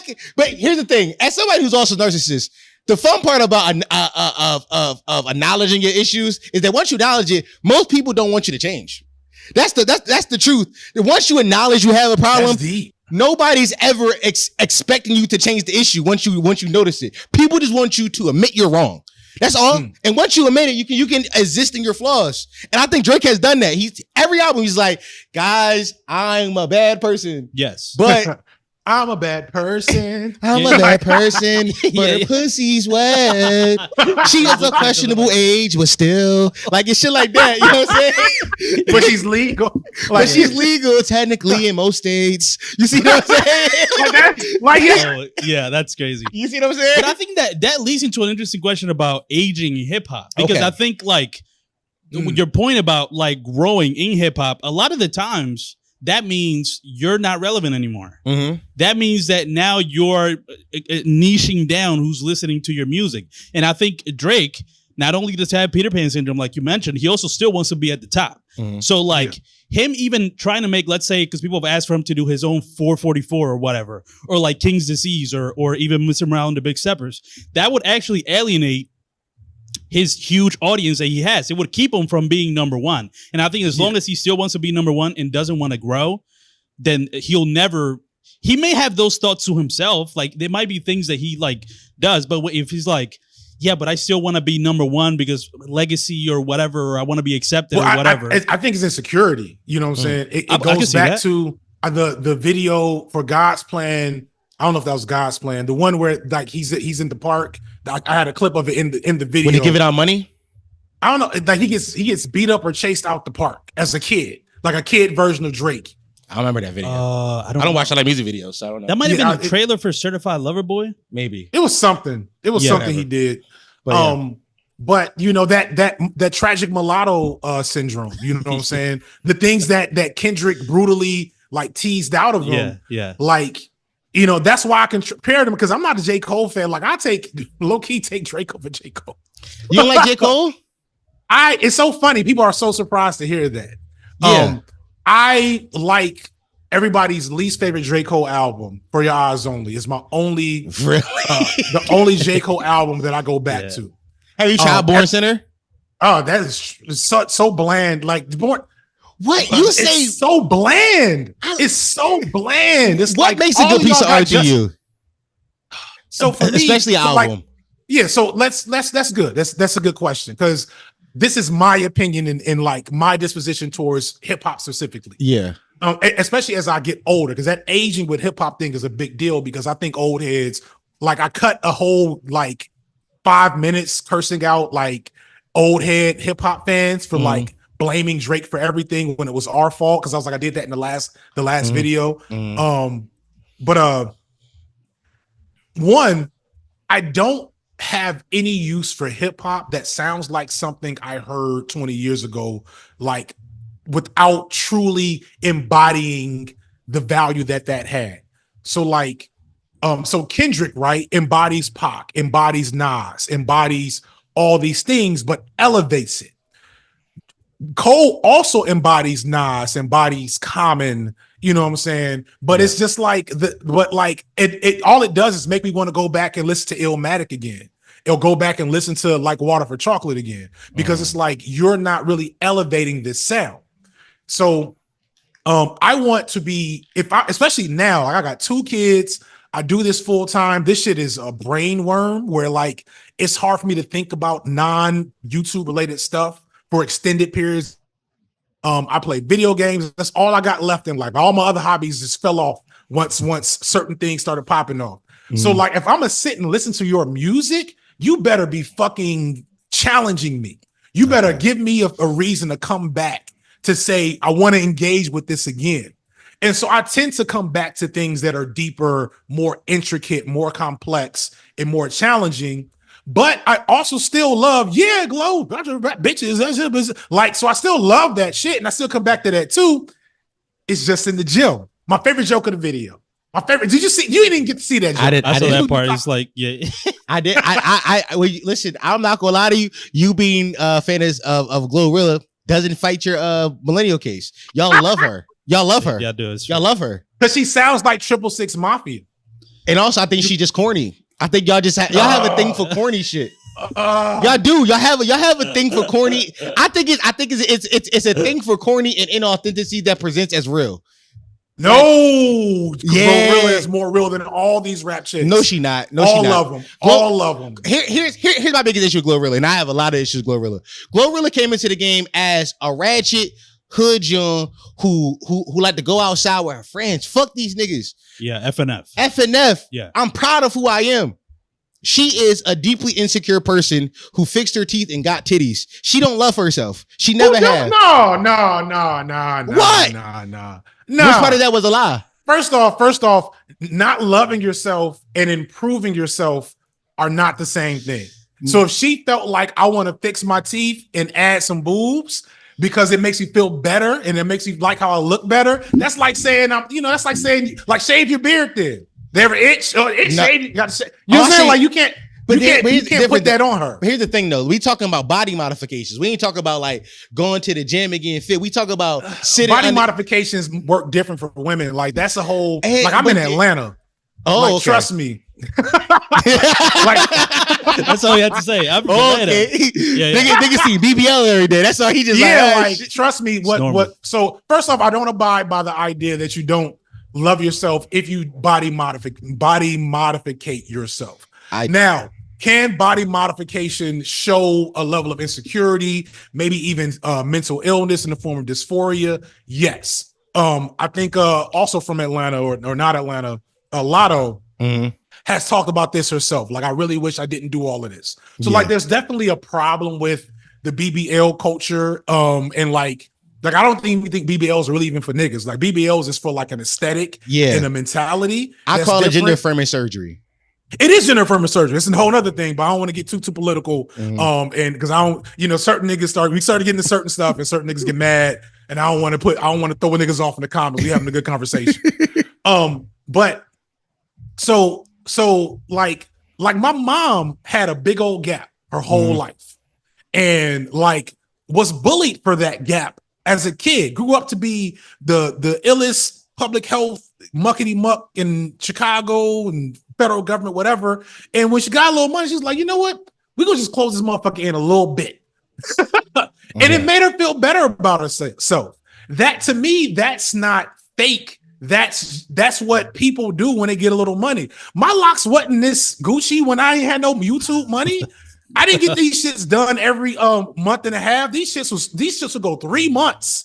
You know what I'm saying? The build up down here is way worse than the build up here because I got money to do that. But for me personally, I feel like there is when the person aesthetic changes, and aesthetic has changed over time with Glorilla. Glorilla was never one of these girls that, which I liked about. I think why most men liked about her, that she wasn't a pussy rapper. Just as she's still not. Yeah, the crudest. Yeah, she's still not. The music isn't necessarily about moose knuckle. She's not a pussy rapper. She's a moose knuckle rapper, and that's a difference. All right. Yeah. You feel me? That's corny as shit, though. No! Why are you posting your pussy? Stop showing me your pussy. You trying to show me your dick print. She trying to show me her dick print. Big ass dick she got. I, as a person that enjoys pussy, only my wife's, of course. I want to be clear. Niggas keep on thinking I'm polyamorous. No, for but sure. as a person who enjoys seeing women in various forms of fashions, posting, if you want to post print, I will like, share, and subscribe. Well, I won't share. But I don't will sexually assault my phone, yo. I didn't ask for this pussy print. You said sexual assault. I didn't ask for this. Boom, and it's also, right you got to think about how the meta is different for. So first off, like female rap is bigger than all male rap right now, but like a pretty big gap. In terms of like celebrity status and money. There we go. Yes. Okay, celebrity, not the music. Though. Celebrity and money. Yes, yeah, the quality of music is not even the quality. People just aren't listening to the music at the same way as the top male rappers. I don't know if that's I don't know if that's. I think the only people that are really getting spins are the top tiers, and ironically, the underground niggas with devoted followings like a Denzel Curry. Like one of the top selling albums last year was "Scaring the Hoes." So like I don't know if that's a real critique. You know what I'm saying? Like nobody's getting spins in this particular, and that's like getting back to the death of hip hop. There's criticisms to be made about like the female rapper wave and how a lot of them are the same and it's redundant. But you can say that about the gangster rap era too. Like Mobb Deep and Capone and Noriega, ask that about them. We're basically making the same music. You know what I'm saying? Like, so again, I really want y'all to watch some Lil Bill, especially his rap videos that he came out with like 3 in a row during this Drake beef era. And they're not really about Drake like mine was, but they're really, really good context into like why hip hop is in a weird state right now. There's a lot of these talking points just now I'm taking straight from him, so I want to make sure I give him credit. But yeah, the female rappers like, because like saying like, don't get me wrong, like perfect example. I listened to Meg's album a couple of weeks ago, and I was like, this is cool, but this feels redundant, right? And I listened to Denzel Curry's album just this past week, and I'm like, this is great. But it's the same level of redundancy. It's just that this redundancy as a nigga appeals to me versus my wife love this ratchet shit. And I feel like it's low-key misogynistic. I know that's not intentional, but it's low-key misogynistic the way a lot of niggas be like, all they do is talk about pussy. Like, nigga, we've been talking about drugs, fucking bitches, and killing niggas for 30 years in hip-hop. Now we want variety? Yes, because we have Drake, and Drake gives variety. We have Drake. Drake has showed us how wide a variety a rapper can be. So if the next top rapper is going to be a woman, which is going to be, I vote Doja Cat, but she be fucking white, she fucking neo-Nazis and shit like that. Yeah, but it's rough. But it's so funny. She could have it all. She could. We've talked about this so many times. Yeah. She could, but. If the women rappers are going to be the next top person, we need you to have more variety than Meg saying, "Pussy put a nigga sleep, put him sleep." Yeah, I didn't make that up. She said that. Or I know, pussy but depressed. I guarantee you, you in the club, which I heard y'all generation don't even go to. Are y'all not going to the club for real? Like, what's going on in the club? No, it's weird. I don't go. I never been a club guy. I go to bars that have DJs, but because I think. Because the OGs like, I'm a nerdy nigga like that didn't dance, but I still went to the club. I think that's that. The club culture died because we too poor. Yeah. We don't have money. So what about a house party? No house party. People don't own houses. By the way, kickback still popping off though. You can get a little kickback vibe, but the kickback it's maybe 12-50 people. There's hookah, Uno, and drinks. Yeah, I mean Drake is on. Hookah and Uno. Yeah, and Drake is on. That is kind of that's the vibe. That is the new. Yeah, that's the meta. Yo. Yeah. And that's another big divide. It's like if you and I'm in Atlanta. Yeah. So you talking about me and my brother who's a DSGB.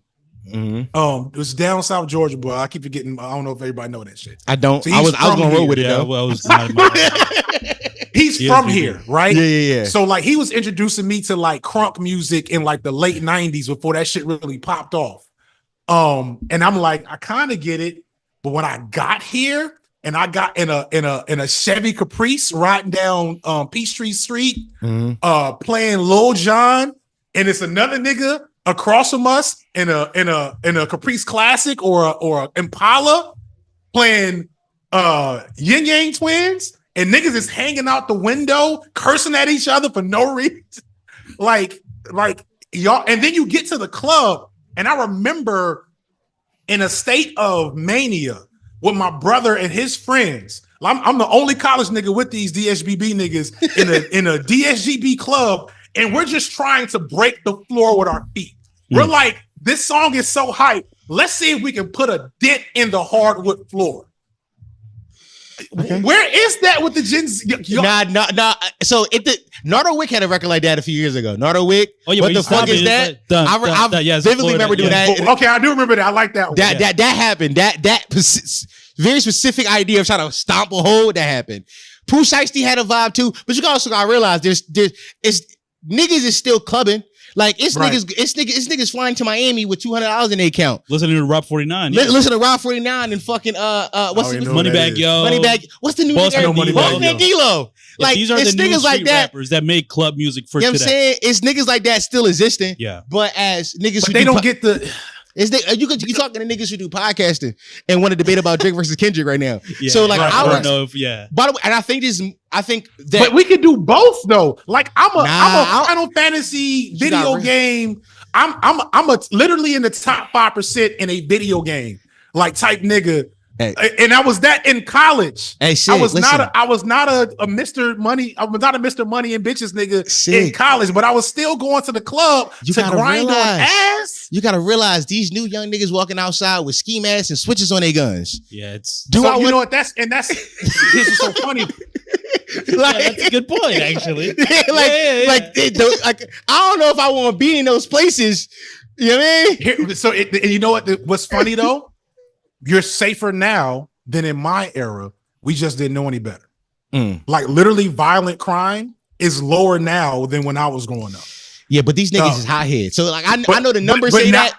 Yeah, I know the but it numbers don't say feel that. like that. No. Yeah. Now when you gotta go to the corner store and do I got a viral Yeah. video. I talked about this. I was walking to the store one day, and young nigga outside. I'm 26. I ain't that old, but I'm becoming an OG to some niggas, which is weird. You know what I mean? Because y'all niggas not doing your Prepare. job, but that's another thing.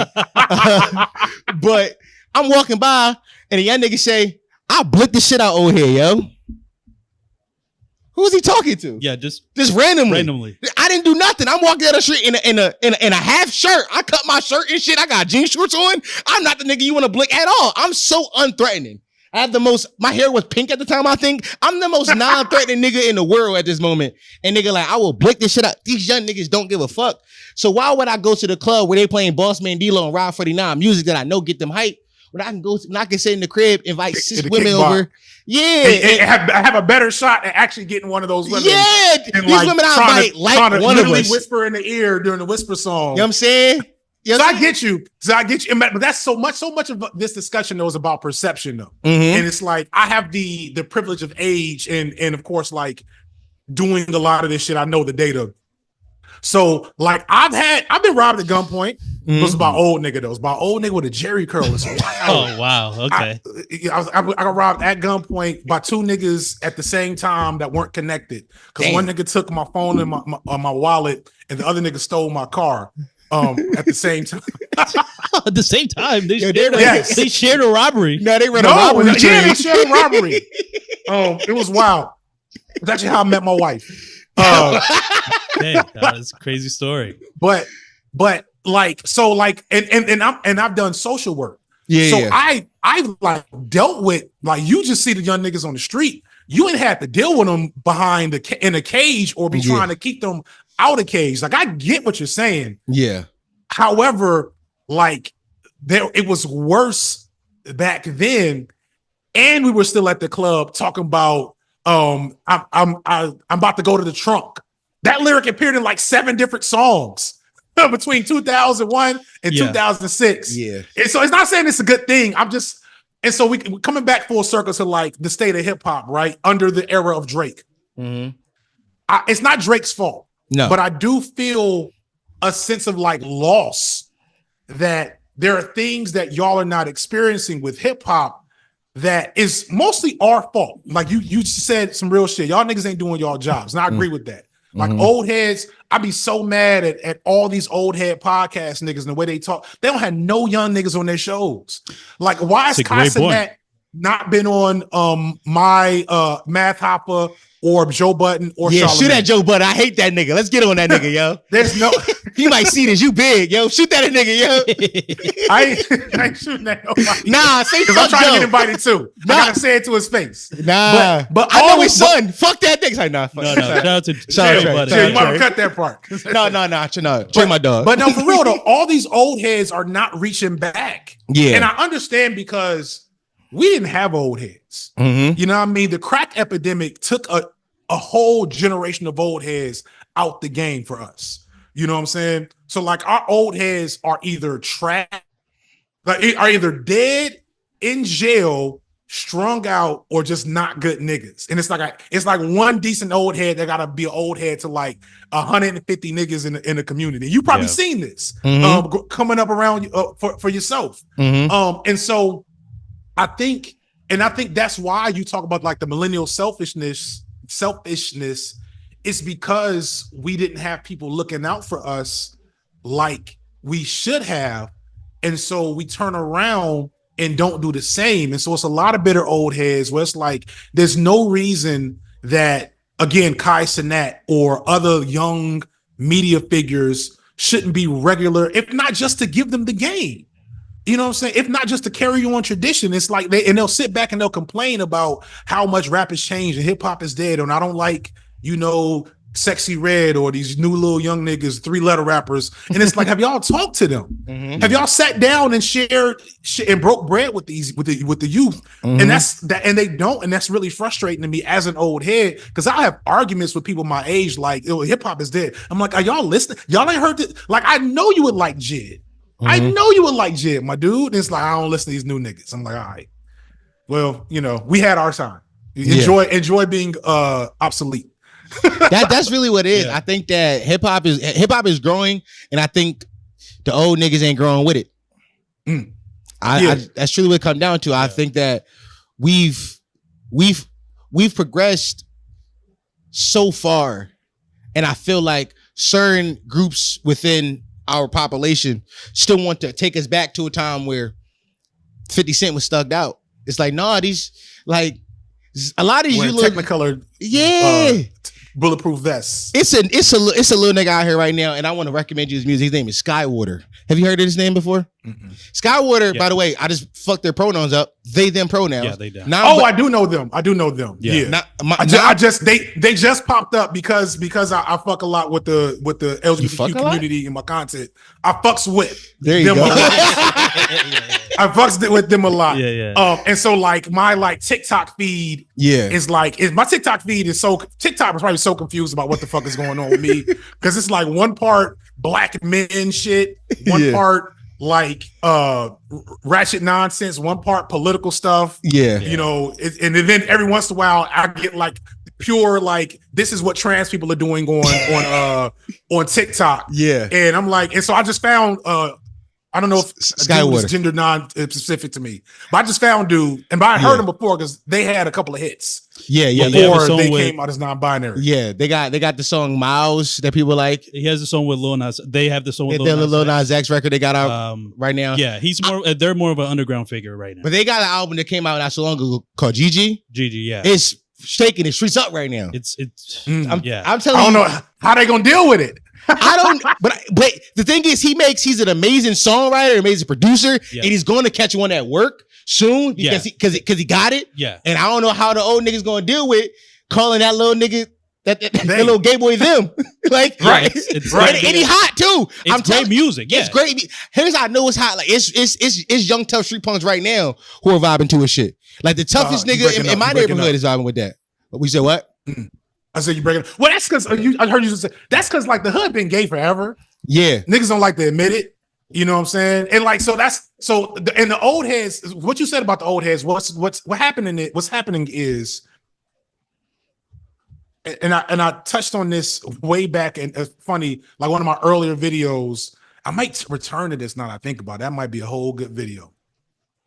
Hip hop gave our generation of black men the microphone to the world for 3 decades. Between 1980 and 2010, a generation of black men got to say whatever the fuck they wanted, and everybody stood still to see what they were saying. They may not have always agreed. They may have protested and said this is vulgar. They may have tried to throw motherfuckers in jail, but they were listening. They controlled the biggest pop culture art form in the world for 30 years. And then niggas started wearing tight pants. And they said, all right, that's cool what y'all were doing back then. But now we're wearing tight pants.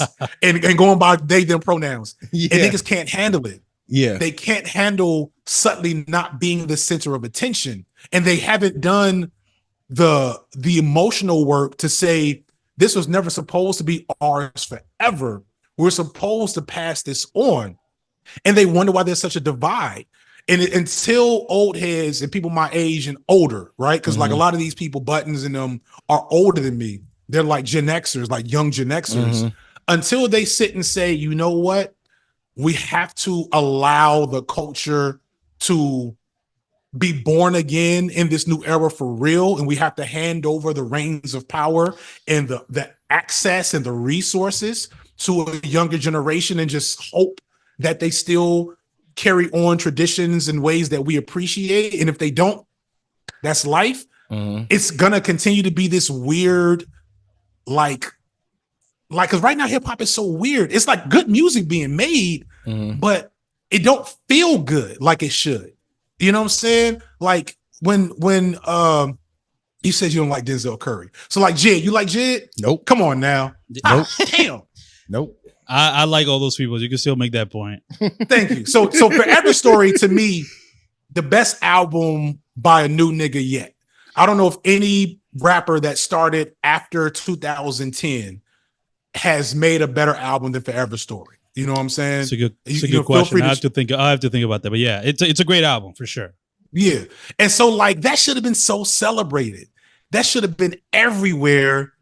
And it didn't get any buzz till it got a TikTok trend. Yeah, the shaking ass. The ceiling challenge. Yeah, it was to a jitsu. Yeah. I'm be honest, we don't give a fuck about none of that. None of that. It's just like, we don't care if you rap well. We don't care. We don't care how good you rap. That's actually a good point. That's something new. Like that's a generational thing that's going on right now. Like how, because you have white we didn't rappers care that if you are rapped well. We had Master P. Nah, but I think that y'all are actively looking for the best rappers in the young guys because like to hear this. But like I know back in y'all day, y'all was listen to some bullshit. But I think y'all grown up and y'all like distinguish. Like, nah, I went to therapy type shit. Y'all wanna, you know what I mean? Yeah. And I think that we are still we don't give a fuck how good you rap. It's can you move my body? Like can you? But no, but y'all are imbalanced because we had both. We got both too. Jid is this. Jid is this. But you're supposed to be able to like. But, so this is you just toxic. What's your Dom?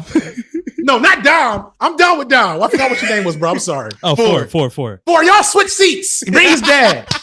We can have a better conversation. No. No, Four. What I did because I got a roll soon because my kid's about to be pulling up in a second. Okay. I wanted to get. You said you were triggered. Let's get into the actual beef because y'all at least seem like y'all admit that he lost, which is good. Yeah. Well, yeah, that's not the problem. I think it's we kind of touched on it earlier, but I do believe there's a generational divide when it comes to Drake. There is an old Drake and there's a new Drake. And I think a lot of the newer Drake fans, the reason we enjoy, like, I would say I'm like, even the latest 2020, I'm 2020's Drake fan.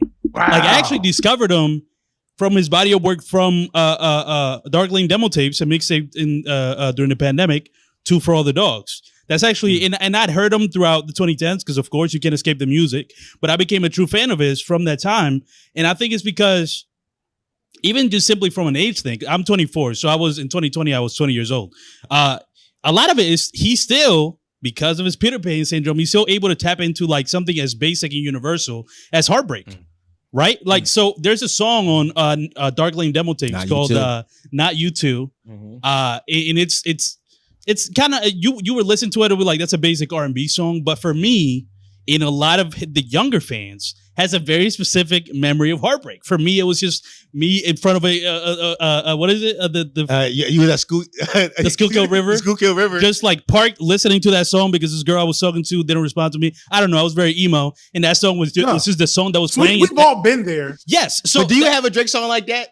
Do you have A one Drake song? Hell no. See, that's what I'm saying. Everybody has one Drake. Especially younger. Yeah, there we go. Jaded. And Mine's that's is 2018. Jaded. That's 2018. I think the new Drake, there's a lot of people that have that song the same way. I mean, and Marvin's Room was that. Marvin's Room for another generation. Everybody has one Drake song that makes you go like, this is the one I play when I'm. Yeah. I know you still think about this. That was. And I think that directly, refutes your point you did in the video where you said people don't have like core memories attached to Drake. I think they do, but it's more so about love and heartbreak. I think, like you said, like a lot, especially his newer generation of fans, I see these videos all the time on TikTok, even now, like people doing fan edits or whatever to the songs that they'll always remember because they were dealing with this one girl.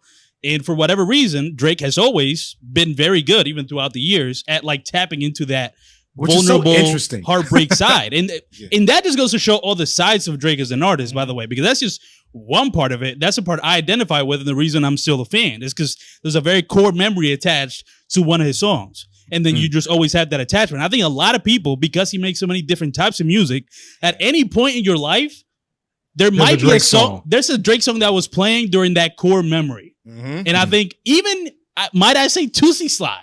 I like as Slide. as You bad, hate on Tootsie Slide. I like that. like right people, you can say whatever about that song. I guarantee there's somebody that has some sort of pandemic memory. I'm telling you, that stuck song in the made house. somebody smile when we thought the world was going to end. I think that seems basic, but That made me think, you know what? It's okay that it's ending. We had a good one.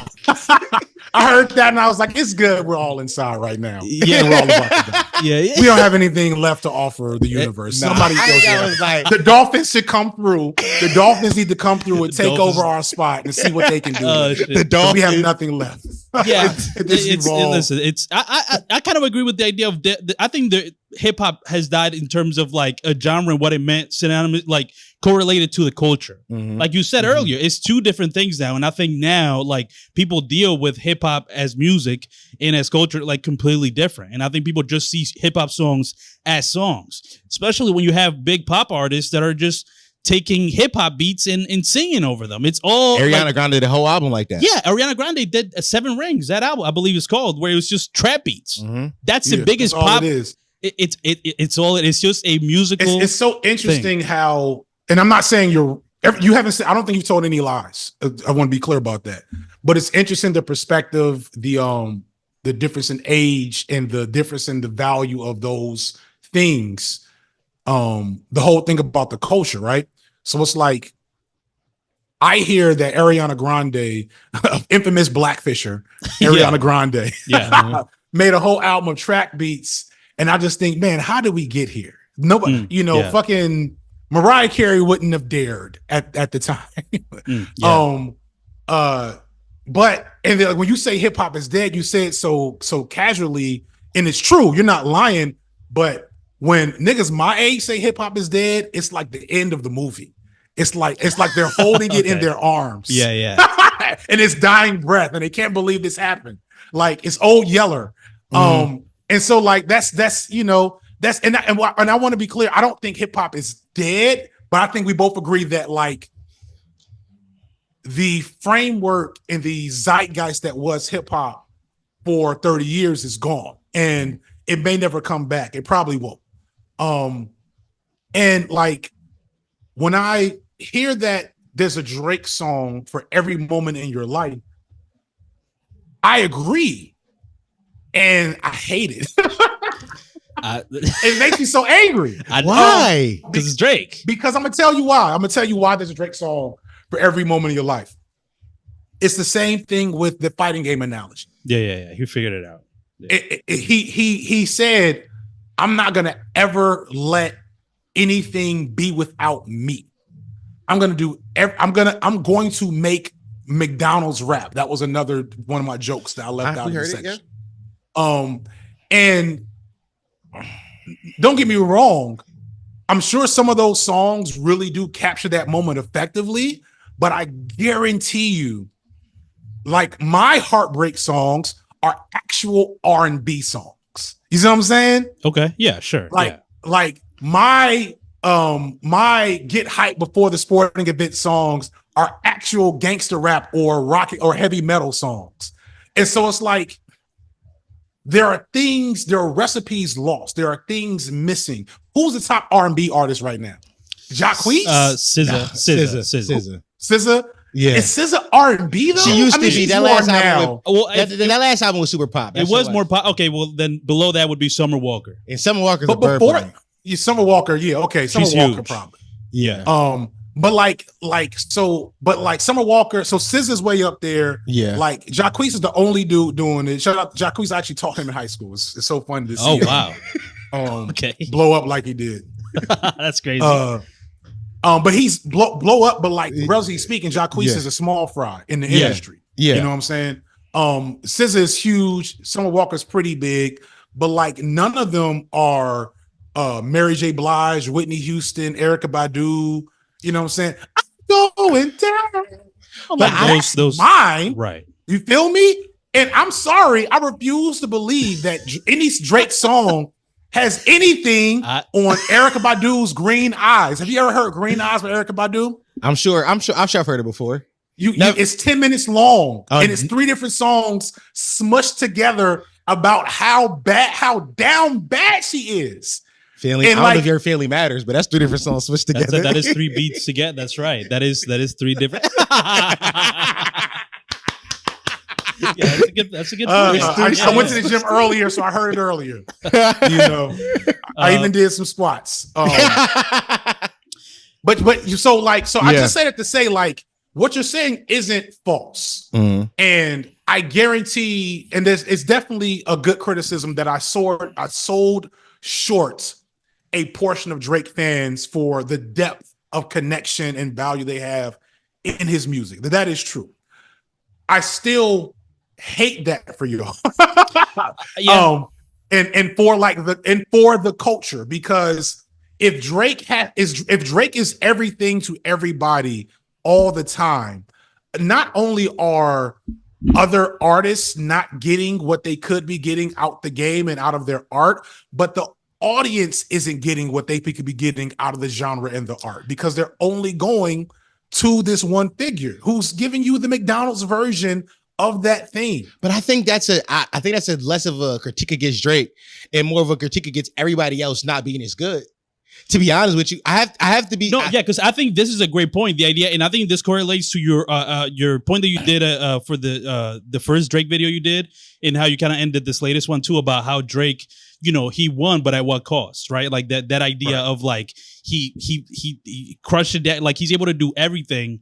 And so, like you're saying, it leaves less room for others to do the one thing very well. But I do believe there is skill involved in doing a lot of things pretty good, as opposed to doing one thing amazingly. And I think that's where I would give credit to Drake. It's like his R&B music isn't as better than like the best R&B artist ever. It's middle of the pack. Yeah, his hype music isn't as good as like middle of the pack, right? Like it, but the fact that it's one artist doing it all, not only I think is impressive to most people because they like the variety, but I think it also makes it incredibly difficult for, like you said, for somebody to replace Drake. Because you kind of got to do everything at least kind of good. So you talked about how hip hop doesn't produce any new stars today, and I think that's lack of a Drake issue, more of a talent issue and a skill issue. It's a skill gap, right? And a little bit of effort. And one more thing, but I'm gonna let you finish though. I think that when you look at the popular music that like hits radio, that becomes mainstream Billboard rap songs, it's always just the street dudes nowadays. It's just street. There's 2 types of music being made in hip hop today. It's niche or street. You're either a Denzel Curry, you're making very niche music for your niche audience, or street. And street can also just mean pussy for the women as well. It's just like the lowest common denominator of rap that appeals to the widest audience. Club music, right? But Drake has been able to be like, oh, I can do some weird niche sound if I want to. I can do the poppin' rap sound, whatever the new poppin' rap sound is at the time, because it changes year by year. This year is Bossman D-Lo. 2 years ago is Pooh Shiesty. 2 years before that was The Baby. These are all different artists with different distinct sounds. 2020 was Lil Durk. Different artists with different distinct sounds all became the top of like the radio rappers at that point in time. But still, in between all that, nobody could usurp Drake's crown because it was untouchable. It has thorns on it, and you can't grab it because you can't do what he do. Kendrick is the only guy who's come close, because Kendrick is just the best at one thing. He is the best at rhyming words. That's a good point. Like he's so good at that one thing that it almost reaches. It almost reaches how good Drake, everything else. It depends on. So I actually disagree in some ways. Kendrick is the best at making hip hop, right? Okay, yeah, like hip hop music, et cetera, et cetera. And Drake is the best rapper pop star. Again, there's always been Drakes, Ja Rule, Nelly, light skinned niggas. Light skinned niggas. It's a great observation. But the other thing is, going back to the gatekeepers concept, or you caught that at least at the beginning. Before, Drake wouldn't be allowed to do. So here's the thing you're missing that Drake did, and it's not just because he's good. You name so many rappers that had a wave. How many of them niggas did a song with Drake at the beginning of their wave? I knew you was gonna break up the Drake stimulus package at some point. I knew it, but most of them. Most of them. And it's the one part I cut. Oh, I wish I'd have kept this in. Is the most like it shows the shameless nature of his clout chasing. When Ice Spice popped off with Munch, who was the first nigga to co-sign and be at the club with him? Drake. So, and what did she do? She was like, I'm good. And so who he pop up with 6 months later? Glow.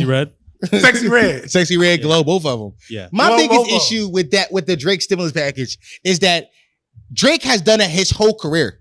His whole career, he has reached back and helped people. No, but it don't like make it. Good. Go ahead. No, sir. You're right. He's done it his whole career, but it's always been bad. But why is that bad though?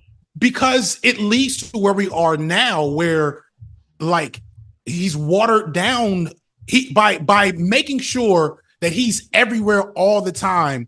What he really did was train the audience to be used to him and to look to him first for whatever the sound is, even if it's not a sound he created. You see what I'm saying? And so now, I don't understand the bad part about that. I think it's bad for hip hop, but good for Drake. Like if you want to make the case for Drake being the greatest of all time, great for Drake. How does it feel if everybody always goes to Drake and not the field for a specific sound? I see the point of like that's harming. It's the Walmartification of hip hop. So you know how Walmart, they open up, if they will literally scout out an area and say what's in this area.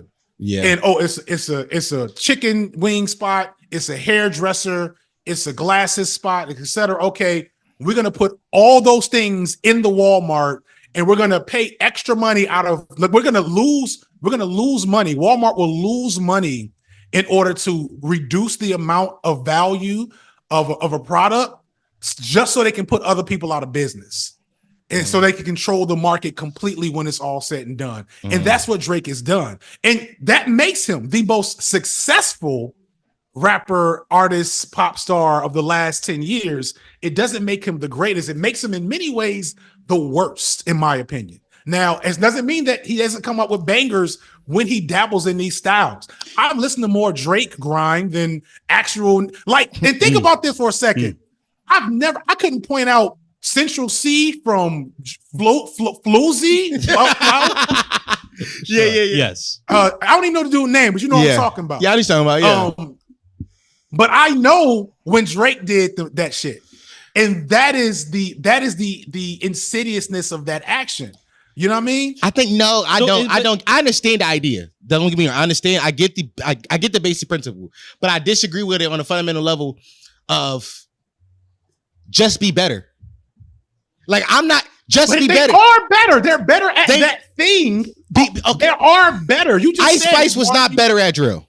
Well, no. So yeah, that's a whole. I Love McConan was not. I Love McConan was not the best. Block Boy JB wasn't the best. The Migos isn't the best from Atlanta. These niggas was never the best. They just had a wave. The Migos might be the last. They might be the first and last Drake stimulus people to truly work. Because I definitely wasn't trying to hear when his Versace verse went off, I turned that song on. Sure, I was like, these niggas are never gonna make it. First of all, I did too. I didn't like Versace when it first came out. I thought, what the fuck is this? Yeah. But also that same summer I was listening to Party Next Door, so I was like, yo, give me girl records. So but you also just said that his R&B is mediocre. You see what I'm saying? It is. It's like you can't say be better than Drake in one hand and then acknowledge that. But R&B dudes exist though. Like he's not suppressing R&B at all. Like Brent Faiyaz exists.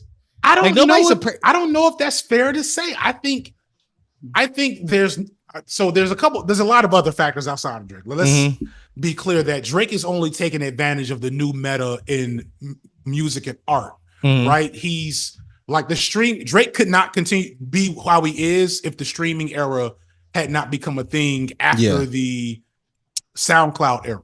Yeah. Right. Drake had enough forward thinking to understand where the game is going. Yeah. And to kind of like monopoly board that shit for his own advantage He as it got going. He just jostling with Um, everybody else. I'm always here. yeah. I'm never going. Yeah. Right. But you know, you could I don't know if I can't agree, and I have to like sit and really analyze this. But in the 2010s, with the rise of streaming, not only do you see R&B like pull out of like the mainstream to a significant extent, like compared to my era, you also see rock and roll disappear to a great extent. You see white music in general, aside from pop, and like basically all music right now is trap. Yeah. Even country music is damn near Trap. trap. Yeah. You know what I'm saying? And like that's not Drake specifically. That's the culture industry. Yeah. That's a whole. We start getting some real hardcore political shit about capitalism and whatever. Like because Drake is really just the person who saw the Matrix early on and set the board in his favor, and then just played his role accordingly. Yeah. And I am more than willing to acknowledge that as successful. You will never hear me call it quality, is my point. Drake is You the know what best I'm saying? capitalist. He is the best at capitalism. Oh man, he's fucking amazing. I was saying, He's the best at capitalism. he's a Jeff If Bezos he- of music. Yes. Oh my, yo, I'm still in that. I'm not giving you no credit on some Drake shit.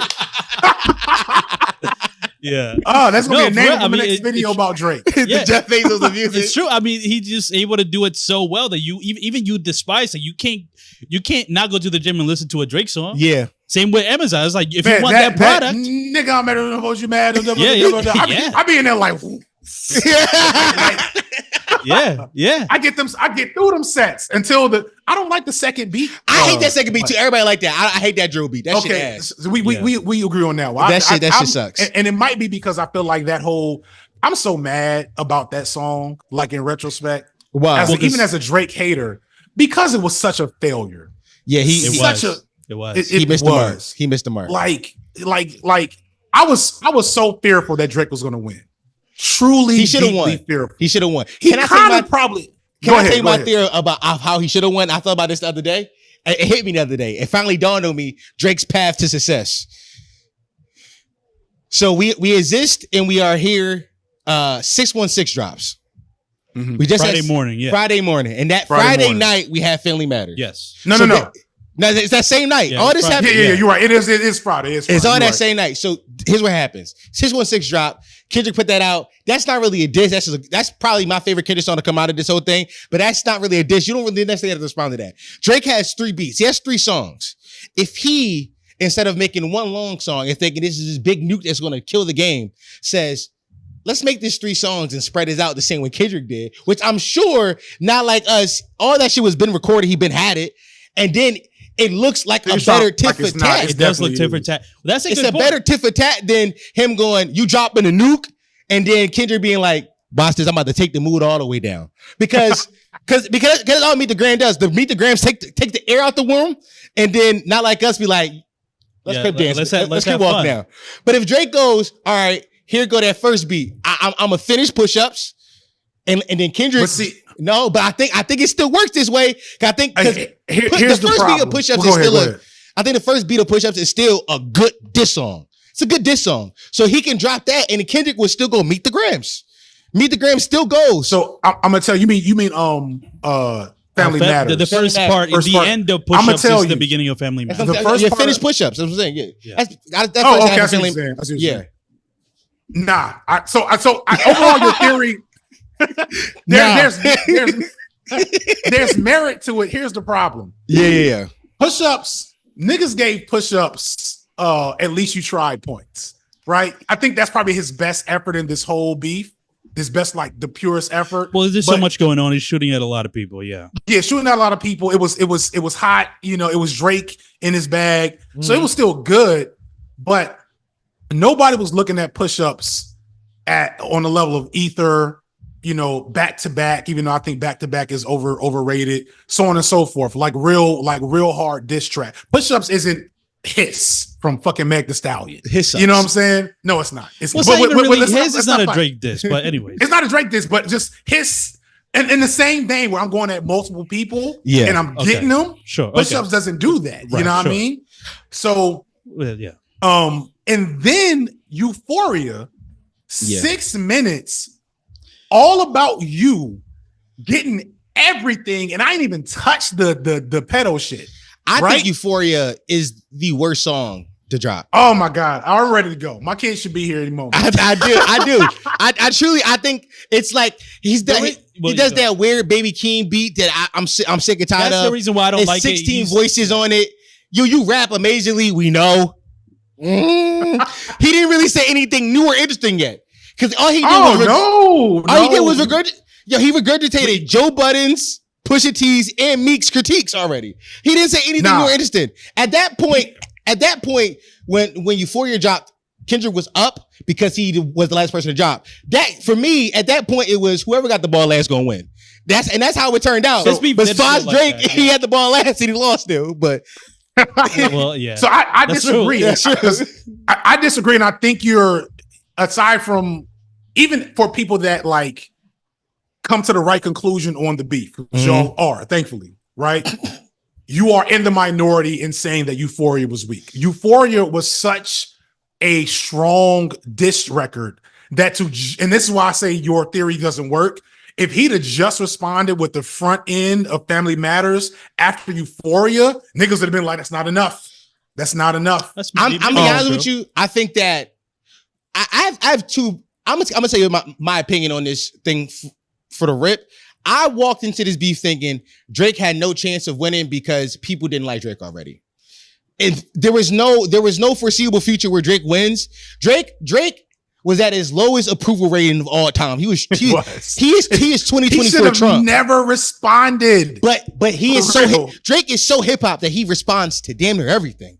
He's never let a nigga diss him and let it fly. That's never been Drake his whole career. Even when he was a backpacker in Toronto, he's never been that guy. Yeah. Are you dissing me? Oh, you finally said it. Because for a long time it was subliminals back and forth for 10 years. With a rapper, with a ghost rapper, all that kind of shit. You gotta go? No. Okay. It was all that. So it's like the kids are pulling up though, but we can go a couple more minutes. All right, we can finish this up soon. So the point is that Drake was always going to respond, but Drake was never going to win because the people had already deemed their winner when it dropped. Niggas love Kendrick Lamar. Niggas, he is the people's champ. He is the people's champ. He is. Going against the guy that we want to drop. First of all, we haven't got new music in 2 years. Yeah, that's fact. Thank you, Drake, for giving us new music. And by the way, we all hate you. So he's saying that he hates you. We all hate you. We've been hating you. What is it? I'm with the culture feeling. Yeah, I'm with the culture feeling. It's that kind of stuff of like, but also real quick, I want to give you this and maybe I would love to continue this conversation another day with you. I'm sorry we didn't get to this earlier, but I have a theory that Kendrick Lamar is the biggest manipulator in hip hop history. So we got time. I agree. Okay. You agree? I agree. Okay. When Family Matters hit, I had to really sit and be like, what was I a part of? Like, I think a lot of people did. It's so good. Like the manipulation of Kendrick Lamar in this beat. Yes. I made the joke. It's anime villain level shit. It is. Yes. It's like literally when RDC and them were in the room and he was like, I'm already responding. And he's like in a black hoodie and all black. Yeah. Like, that's why I don't put none of the like ugly allegations past Kendrick, because like you can't be a good, safe person and do what he did to Drake in this battle. Yeah. I can't be your friend in real life if I know you're capable of something like that. When we think about like how Kendrick manipulated the people in this beef, he started off with, "Don't tell no lies about me. I won't tell no lies about you." Don't tell no. Yeah. I want to tell the truth about you, which is already planted in the people's heads. Everything he's saying is a lie. Everything I'm saying is truth. From the rip, he's telling that's. And then my favorite line of all this was on Not Like Us. Once his victory lap, hey Drake, the people are not slow. So now you're saying like, yo, if you're on my team, you're not slow. Everybody's a fan of that guy. It's dumb.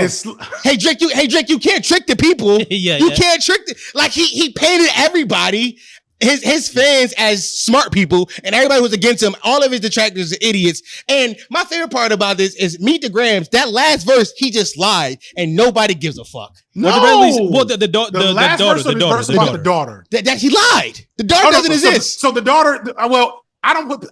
I'm not putting nothing the daughter nobody. doesn't exist. Let's be for real. I'm not putting nothing past the Kendrick beats his wife allegations. Okay, so you saying like whether we believe it all or don't believe it all? So we said that when we covered it, we was like either you believe all the allegations or none of the allegations. So you believe that's not binary like that. I believe both are plausible. I don't believe either of them on paper and like off of just hearsay. But I believe that it is very plausible for a man like Kendrick, a short nigga with a history of mental health needs, and a girl he's been with since high school. Like, I don't know no high school sweethearts that ain't came to blows. None. That's real shit. So, like, I don't put nothing past, and a Hotep. I forgot about that part. Yeah, I don't put nothing past any of that. Right. I definitely don't put nothing past Drake. Like, Drake has at least 3 different stories about him having a kid, not including actual Adidon. Yeah. That if you start Googling, you'll find them joints. So sure, yeah. Let alone just Drake's weird with women. He's just like there's a different level of problematic with Drake. Aside, underage girls, if what is it, ephebophilia, whatever the term is. Don't start splitting hair. Yeah, we can't even say by the way, that I started listening to the pod the other day. Niggas call me crazy, so let's start splitting hair. Yeah, we can't even say that word. I'm mostly doing it for a joke because it's all bad. But like, that's what some dudes was trying to do. Like, he's not actually a pedophile. He's like teenage girls. Like, nigga. Yeah. R. Kelly technically wasn't a pedophile. Yeah. That's a whole other conversation. But one, you're right about about Kendrick being manipulated. But I wanted to go back to real quick the Euphoria slander, and you said that Button. So did Pusha T talk about Adidon? Yes. Did Button call him soft and an R&B artist? Yes. Abscoated, all that. Was it what? He's got his tummy tucked and abscoated and all that. Did Meek, call him a ghostwriter? Yeah. Yes. Yeah. And by the way, Meek was the people's champion too, which is why it was reasonable to think that Kendrick was going to lose. Like. That was the wrong people's champion. Well, we didn't know that. Yeah. We didn't know that at the time. That's the funny part. In hindsight, it's crazy. Look, baby, like, why did we ever think Meek was going to have it? Like, why did we ever think that? Yeah. But in hindsight and foresight, you look at like, Kendrick's always been this guy. He's always been a vindictive motherfucker. Like, I don't know why. Yeah, it's right. He has. He's been, because Kendrick has been way more and has had way more animosity toward Drake. Yeah. Even as he's been seen by the culture, like I think I hit the nail on the head. Kendrick feels disrespected by Drake's presence in his same category, and this was a planned elimination. Yeah, from Kanye told us the elimination of Drake. From day one. He was like, "Ain't no way, like I'm gonna get this nigga eventually. I'm gonna get myself right. I'm gonna go to therapy. I'm gonna get my family back." And then I'm gonna kill this nigga.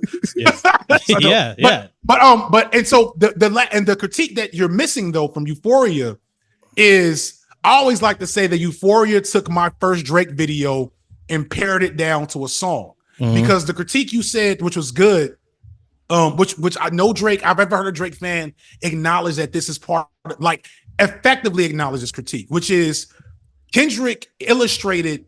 And this is the most more damaging, I think, long term, even than the pedophilia stuff, is that Kendrick illustrated the us versus them of Drake versus himself. Yeah. And he said, when he said, run to America to imitate heritage, when he said, I'm what the culture feeling, when he said, we don't want to hear you say nigga no more. I don't like the way you say the word nigga. But that's just me, I guess. So manipulative. So manipulative. Yeah. Y'all might be the type of dudes that think Drake y'all may fuck with that, cool. But nigga like y'all me. Y'all may fuck with that. Y'all better than me. Nigga like me. It's that kind of energy to it. That shit is weird. That shit, nigga, he said it with the ER. And so that was a higher level. And that's why, like, Drake with short jokes and money, and big bank with a little bank attacks was never like. Drake needed to really sit down. You said his approval rating was low, but it wasn't just his approval rating.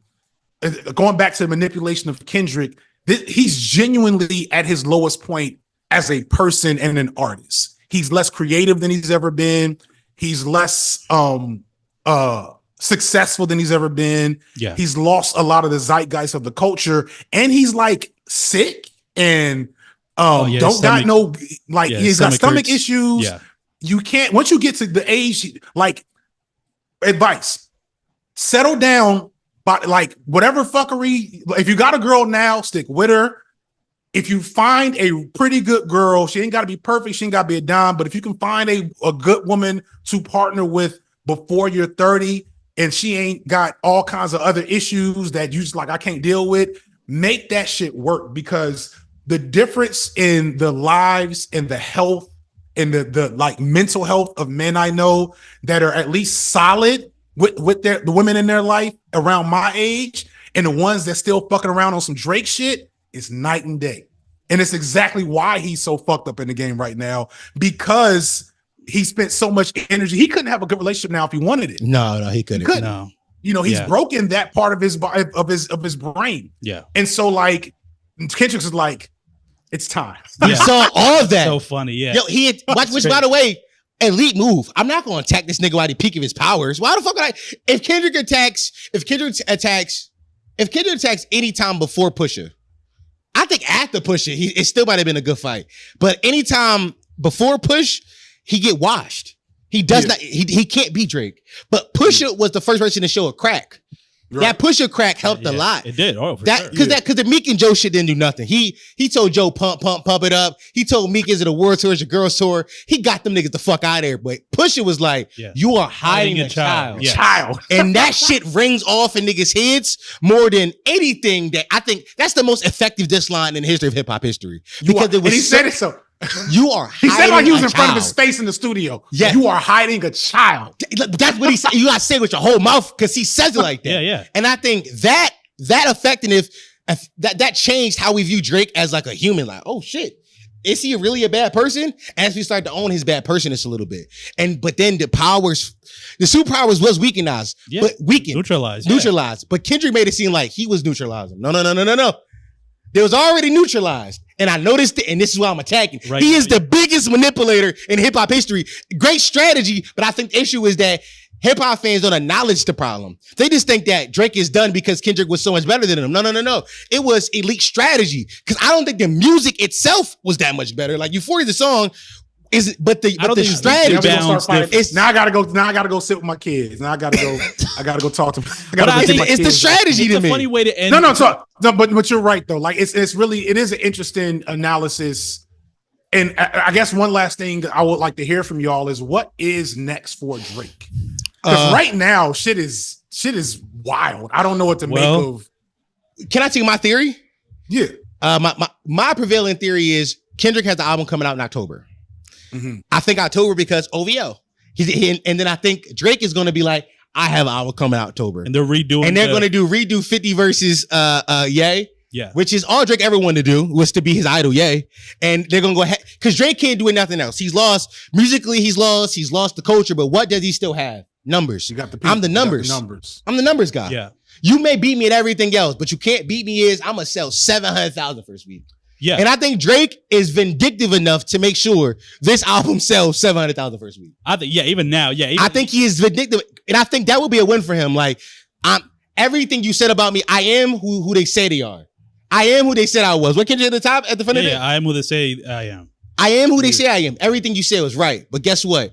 You can't forget I'm still the king. But I still run this shit. And I think that would be the win for him. I would disagree. But that would be the win for Drake. And even after, I think Drake is going to do what he's always done after every beef. And I think there's something interesting that you pointed out in your video is that he somehow got bigger after every L he took, or at least like it solidified him further in hip hop, which is weird. He was able to kind of continue with, like, after like devastating losses or things that would ruin any other rapper, he was able to continue through it. And I think what he's going to do is what he's always done, just continue to drop music, feed his passive fans, feed the people that like his music, and that will go on forever.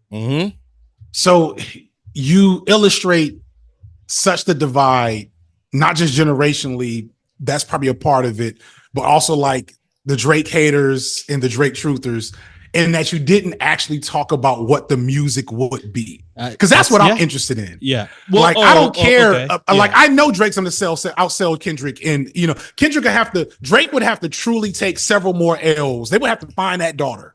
Yeah. They got now in October. They gotta invade his house and actually find child porn.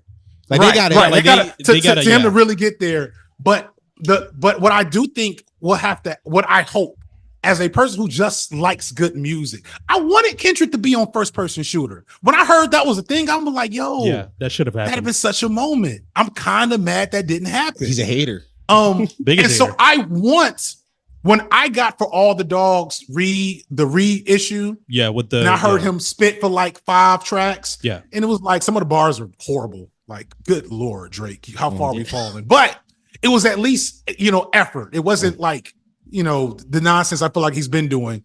I thought to myself, man, if Drake could get his mind right and get healthy and had a real reason to say, I'm gonna make good music again, and what would that be like? And so I guess what I was hoping to hear is not that Drake's gonna come with numbers, but that Drake is going to come with nothing. No. I like how we're right back to it. Yeah, nothing was the same too. Yeah, nothing was the same too. By the way, everything's the same. You know what I'm saying? Everything is no. Yeah. Let me tell you what's gonna happen. Drake is about to drop an album called Me or some shit like that. And it's gonna just be him. It's gonna be 27 songs, maybe 35. He might do 35 this time. Yeah. He's gonna do everything. It's gonna be a country song. It's gonna be 7 dance songs. It's gonna be 4 rap songs. It's gonna be like he gonna get the best rap producer. And don't forget my Party Next Door album too. My Party Next Door album's coming out. Like he's tapping back in with what he does best. And like what Drake does best is I'm able to create at a high clip. You can say it's like I have a bunch of writers, yes, but even still, I'm a great producer because I'm able to figure out which songs are good and which songs ain't. So, which ones are gonna work and whatever. Which again, this is going to the. So as far as what the music sounds like, it's gonna sound like Drake. It's not gonna change. It's sound like Drake music. It's gonna sound like, there's gonna be pockets where he sounds. I just feel like Kendrick did make this is my theory. Mm-hmm. I feel like Kendrick made enough of a dent in Drake's public persona and perception. Yeah. Because like all this stuff that Drake's done in the last couple of months, Hey There, Delilah, the BBO Drizzy verse, like all this stuff the Camila, what's the girl's name? Yeah, Camila Cabello. Yeah, Summer Songs. Yeah. Like that bricked. It did brick. You know what I'm saying? And it's not a bad pop song. And that's a song that in any other year we're hearing on a regular basis this summer. So I think Kendrick made enough of a dent in Drake's brand that he's gonna have to do something more than just Drake music. I don't think so. But right now, that may be wishful thinking. That is. I think you gotta realize we were existing in a Not Like Us moment. The moment's gone. The moment's gone. At least it's slowing down for sure. No, the moment's dead. No.